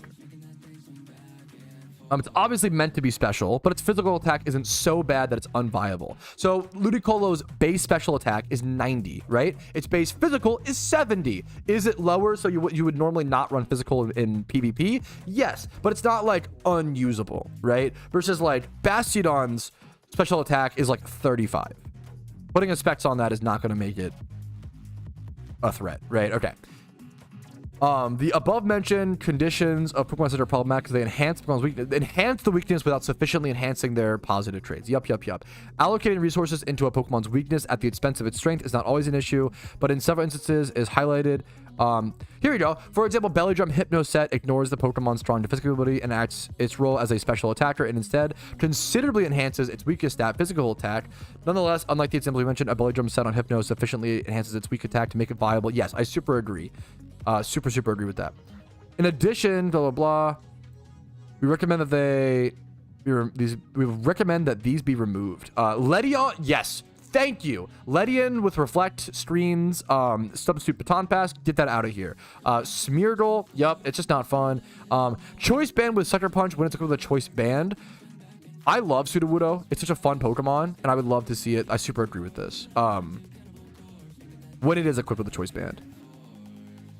Yeah, I think this is fair. I really like Sudowoodo. I want to see Choice Band Sudowoodo most of the time, but Sucker Punch is awkward for sure. But it's like arguably fine. I wouldn't hate Sucker Punch Sudowoodo Choice Band. I wouldn't, but I get the, yeah. Safeguards, coverage, and balance. At the time being, there are a few safeguards in place which seek balance in terms of composition capabilities. For instance, no type may appear more than twice on a team. This is where I want to see speed stuff discussed. I don't know if they do, but I would love to see speed tier distribution discussed. No identical dual types can appear on a team, and no trapping Pokemon, such as Dodger or Pursuit, can be rolled as a lead. That's cool. I didn't know that.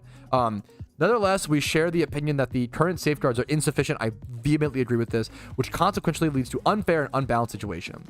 Indeed, it's unfortunate, frequent for players to lose games because they rolled a team that just can't handle. Yup, it's really, really bad right now. We agree that some matchups may be unfavorable, which is something that inevitably comes, but no team should be entirely incapacitated by a singular Pokemon. 1000%. I've noticed this more than ever recently. We also believe that sets should be coherent in abstracto. In other words, a certain set may be valuable in concrete settings, screens Jolteon, but lack purpose and viability when isolated from any context. Gotcha. Because randoms, does not account for team building, we should avoid attributing sets to which they need to be like, yeah, they basically are saying like we don't want sets that need to be built around to be good, right? It should be like we want Pokemon to be sufficient on their own. We agree that current safeguards, like we see a lot of, okay, that's a good example. We see a lot of things like you'll see like a chlorophyll Pokemon, and if you just had Sunny Day to set up for it, it would be amazing. But that Pokemon won't have Sunny Day. You'll need a Sunny Day Pokemon to make it good. But then if you don't have that, it's dog shit. So it's like that happens a lot. Okay. Type coverage. We agree this current safeguards in place with regarding to typing. However, we suggest the following type-related aspects to be changed for further safeguards. Offensive type coverages. We are keen on avoiding situations in which none of the Pokemon of a team can effectively / super effectively damage a specific type. Or rather, where most moves are not very effective, greater offensive. Yeah, just basically spreading type around more. Should Shedinja remain in randoms, the player opposing. Yeah, this should not be. Shedinja should be gone, for sure, in my opinion. Defensive type coverage. We are keen on avoiding situations in which 5 or 6 Pokemon on a team are weak to one type, even getting hit for neutral. But it's tough that there's just not enough. I feel like there's just not enough typings, like, or there's not enough Mons on a team. It can be really tough. A team comp. Yes, this happens to me all the times. 2 grass types, 1 bug type, 1 ice, 2 steel. Now you're entirely weak to fire. I see this all the time. Or it will be like, okay, a good example is a team compromised of like 2 grass types, 1 bug type, 1 ice type, 1 steel, and then like the final type takes like neutral damage from fire, but it's also like a frail fast Pokemon. What's a good example of this? Maybe like Ludicolo, or like Ludicolo is kind of tankier. What's a fast frail Pokemon that takes neutral damage from fire? Do off the top of my head, Aerodactyl maybe? Is that? I don't know if that, I'm not sure. But like Aerodactyl, you would still like 2-shot, right? Like, yeah, Hitmonlee, you could still. Zangoose is a good example. Zangoose, if you switch in Zangoose, it's still gonna get like 2-shot by most Fire Blasts or Flamethrowers or whatever. So even if it's like 5 weak 2 and 1 neutral, if you have to switch it in, you're getting fucked still. And then like maybe you have to sacrifice them on to bring in the Zangoose safely. Then they just counter switch you. Now your sacrifice goes to waste, and that like it's really unfortunate. Physical and special distribution. There are currently no safeguards in place to guarantee a fair distribution of power. Special and physical mons. Yup, this can be a problem both on a defensive and offensive spectrum. So basically just splitting up. You shouldn't have a team of like 5 physical attackers or like 5 special. It should be, I think you should maximum have like 4 physical or 4 special. You know, like it's gotta be like a maximum. You gotta have some variation. This could be a serious issue when rolling 6 special attackers against a Chansey. Exactly. We urge you to prevent the attribution to a team of 6 Pokemon, or I would love to see Psyshock distribution increase. I really like Psyshock as a move on special attacking Pokemon. I think it's a perfect place to shine in randoms. For those who don't know, Psyshock is a move that uses your special attack stat, but it hits the opponent's defensive stat. I have taken down many Chanseys with Psyshock. It's very, very important. For instance, it should also for play to roll. Yep. Okay. Yeah, it should not be. I agree. It shouldn't be possible. Ideally, like 4 should be the limit. A fair distribution of other, but it's hard with like tanks and stuff. You get into like messy, whatever. A fair distribution of other characteristics, avoiding extremes. Please bring up speed tiers. We believe that in general, safeguards should be in place to prevent a player from receiving teams that are marked by excessive redundancy. Moves. Yep. Teams with 5. Yep. Too many stealth rocks. I think 2 stealth rock setters should be the max on a team for sure. Items. It should not be possible for a player to roll a team with 5 for 1 to have a. Yep. I've seen a lot of like 3 to 5 choice item teams. We don't need to require a minimum, but advocate for a maximum. I love this. In other words, we wish to keep the tier as randomized as possible, which require minimal intervention from the developers, thus setting a minimum standard for each team with limit randoms. I super agree, but you want a maximum. However, we believe that the maximum number of X or Y elements should be featured in a team in order for the tier to be functional. Yep. The specific aspects that should fall under such limitations will be determined, blah, blah, blah. Okay. Include hazard. Yes. Include hazard removal in teams that do not have hazards. Hazards are one of the most important things in randoms PvP that has to be discussed. I don't think every team needs a hazard setter, and I don't think every team needs a hazard removal, but like they're saying, every team that doesn't have a hazard setter probably should have some sort of removal. Doesn't have to be default. It could be defog or rapid spin. Maybe it's rapid spin and your opponent has a ghost type switch and you force them in. Maybe you, like, that's fine. If you have to play around a ghost rapid spin thing, that could be an interesting sub game. That's an interesting skill based thing, right? But at least give them the chance, right? The disadvantage of playing into hazards in the absence of hazard removal. I would also argue, this is kind of extreme, I think it could be argued that toxic spikes should just be removed from the game, or removed from randoms, obviously. Spikes and stealth rock are very good. I think toxic spikes, if you don't have a grounded poison type, can just win the game in itself. I think toxic spikes are actually like insane. They obviously have counterplay, but the counterplay is No, I'm sorry. There's no, I'm sorry. There is no counterplay to toxic spikes in randoms PvP for the most part. The only counterplay is switching correctly. You can't. I would argue toxic spikes. You have to. It's random. You have to have a grounded poison type or a bunch of levitate mons or flying type mons to not be affected. There's way less play around, in my opinion, with toxic spikes to take over a game more than rocks or spikes, in my opinion. Toxic spikes are just coin flip, where like if your opponent has a grounded poison type, you waste 2 turns and it's really bad for the user, or you don't have a grounded poison type and you just get fucked. So like toxic spikes, in my opinion, are like the representation of increased RNG, and just they coin flip the game based on team rolls instead of actual like skill. Like I think stealth rocks and spikes can be played around a lot better. If your opponent's just setting up 3 layers of spikes, switch something in, set up, and like pressure them, right? Okay. You should also make a videos video. I'm sure you have a lot more insight to add. The disadvantage of playing into hazards in the absence of hazard removal and hazards themselves is egregious. Yes, it creates a significant unbalance between both players. It's like almost impossible. It's almost the person who sets up rocks and the player can't remove them like almost never loses. This, especially early on, depending on what time it happens in the game. This is further amplified by the confidential aspect of randoms, which enables players to force out the opponent on many occasions. In regular tiers, hazard removal is you're always gonna be able to have a rapid spin. It's like on your team building skills to have defog, or what's it called. Therefore, we encourage you to include hazard removal in teams that do not possess hazards. I like that. This is a perfect middle ground. We recommend that hazards be subject to certain ponderation.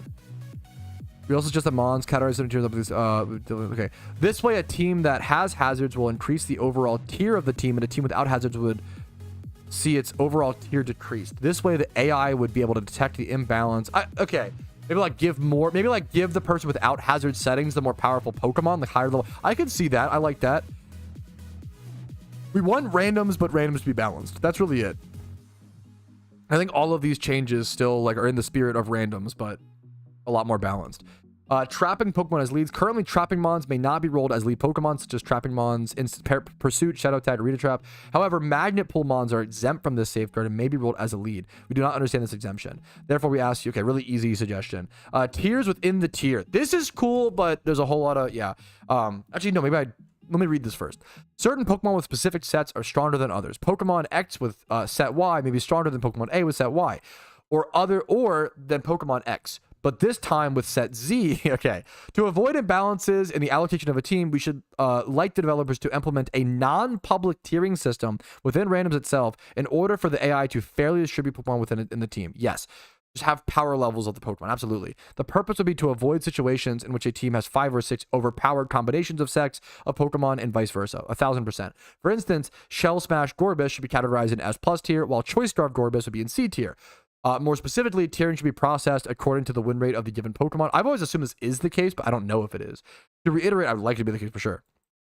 Gorbis with Shell Smash would fall in the S+ tier due to having the win rate of 58%, whereas Gorbis with Choice Scarf would be C tier due to win rate 45%. In fine, the allocation of a team by the AI should be processed in part according to the win rates of combinations of Pokemon in sets. Very wordy. It's very well worded, but it's honestly, it's definitely weighing on me a bit, so apologies. In other words, the combined win rate of each combination of Pokemon in set, the teammate should hover around 50%. Okay, I like that. Just aiming for the Pokemon species to have around 50% rate. Should not be excessively low or high, of course. This is one of my recent games, and it perfectly summarizes the issue with the lack of safeguards. Yeah, so look at this. This is like an arguably unwinnable game. Dog shit Wormadam, dog shit Love Disc like can be used to some extent. You can like spread burns with Scald and then top whatever. Like, but like it's a good Love Disc has some utility, but it's a weaker mon. Love Disc is a weaker mon that can be used for purposes, but you have dog shit mon into dog shit mon into weak mon into I think Rotom's actually like kind of I think Rotom's good, but you know they Weakmon, and then Life Orb Gorbis. At least you have Rain Dance. This is like a medium tier mon. Scarf Benetric is like medium tier. This is like a C tier and F tier team. This is a terribly, terribly weak team. Rolling the is this into Blissey? Oh my god. Okay. Rolling the holy crap. Rolling the 3 worst Pokemon in the tier, rolling 6 special attackers into a Blissey. I love that this is his way to flex a terrible team that he got, and he's not wrong. Yeah. Elective raising move typings, a choice scarf on a that's already fast and therefore does not need extra speed. The issue is that baby Rotom gets leveled down by the other. Yeah, I agree. The problem is that all the Rotom forms are like really good in randoms. Like Rotom Wash is insane. Rotom Fan is like quite good. All the Rotom forms are just insane is the problem. And then baby Rotom is like fine in my opinion. Obviously in my layman casual PvP opinion. Final considerations. General considerations that do not fall under the above mentioned categories. I gotta play my music 1 sec. We are not asking for a complete reform. Yes, there's good systems in place.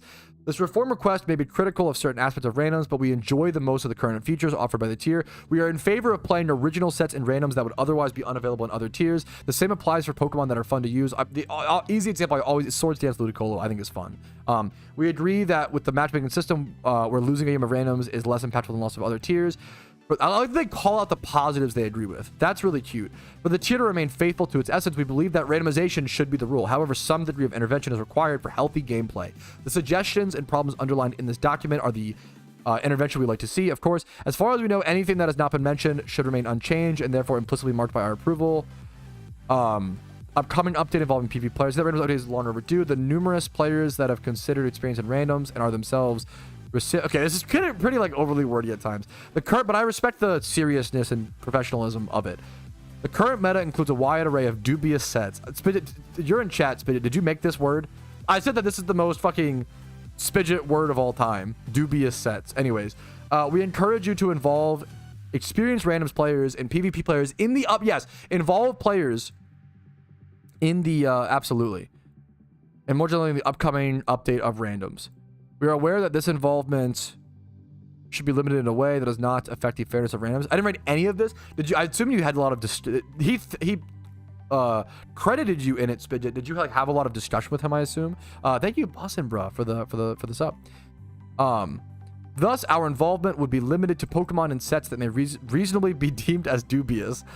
Dubious is the word of the month. In other words, it is not necessary, nor for the developers of the randoms players to go over all the sets. Most of them can remain untouched. I agree. We are only referring. I feel like it's crazy. Like we're only adjusting.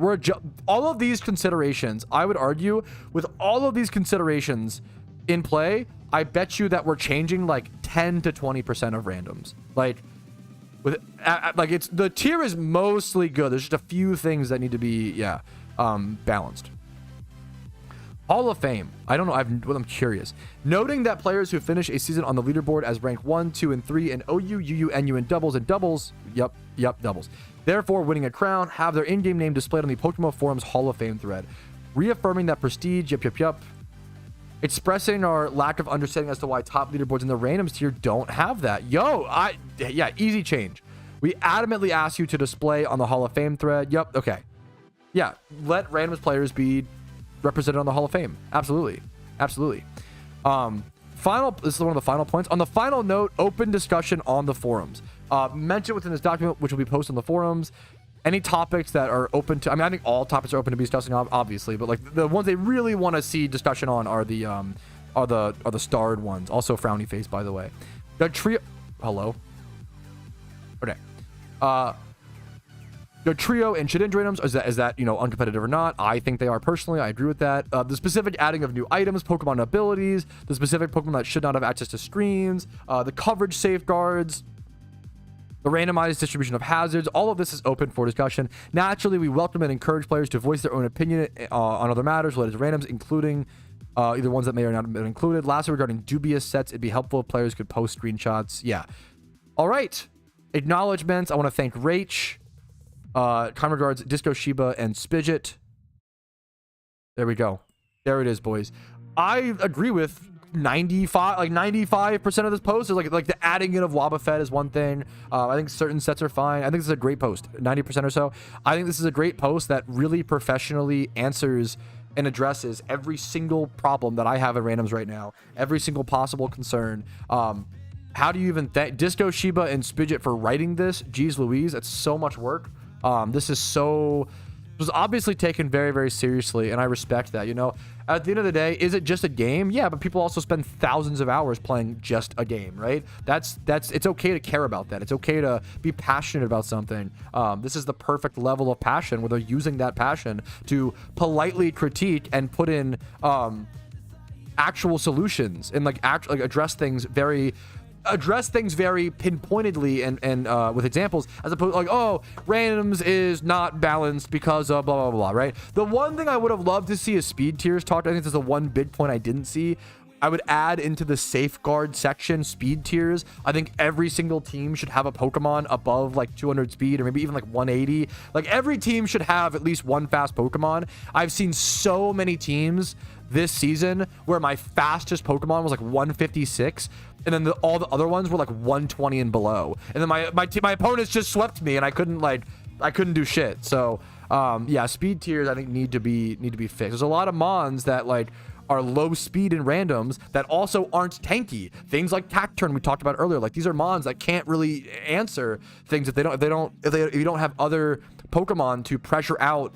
A lot of times with Cacturn, you need to kill your opponent's fast Pokemon before you can use the Cacturn effectively, and that's like a planning for the future and skill based, like playing around that match, right? But if all of your mons are slow as fuck, you can't even do that. You can't even do the skill based thing. So I think that covers everything. Really amazing post once again. I heard that Rach actually did reply to these. Let me see if I can find those. Apparently Rach did reply to these and wants to work on randoms within the past. This is a guesstimation from Rach. Do not take this as a promise. I think they said they wanted to work on this within the next year or so. Randoms is high on their priority list, which is amazing to see.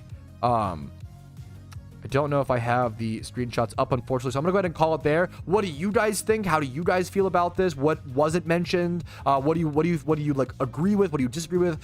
Go have discussion in the forum post itself as well. That's where everything will be like logged, so it's nice to like have all of that there, right? So hopefully you guys enjoyed this video. Like it if you did. Go give Disco Shiba's post some love. Goodness gracious. He's also on YouTube. If you want to go follow Disco Shiba on YouTube. Like this video if you enjoyed it. Dislike if not.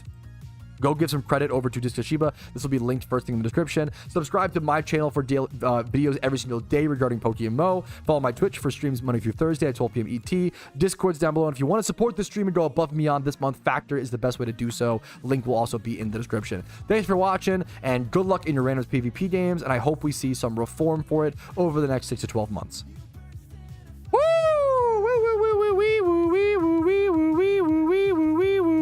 Okay. Whew. That was long as fuck. That was like that's gonna be like a 45-minute video, I think. Reading through all that. Yeah, that was long as fuck. That was good, man. That was good. Okay.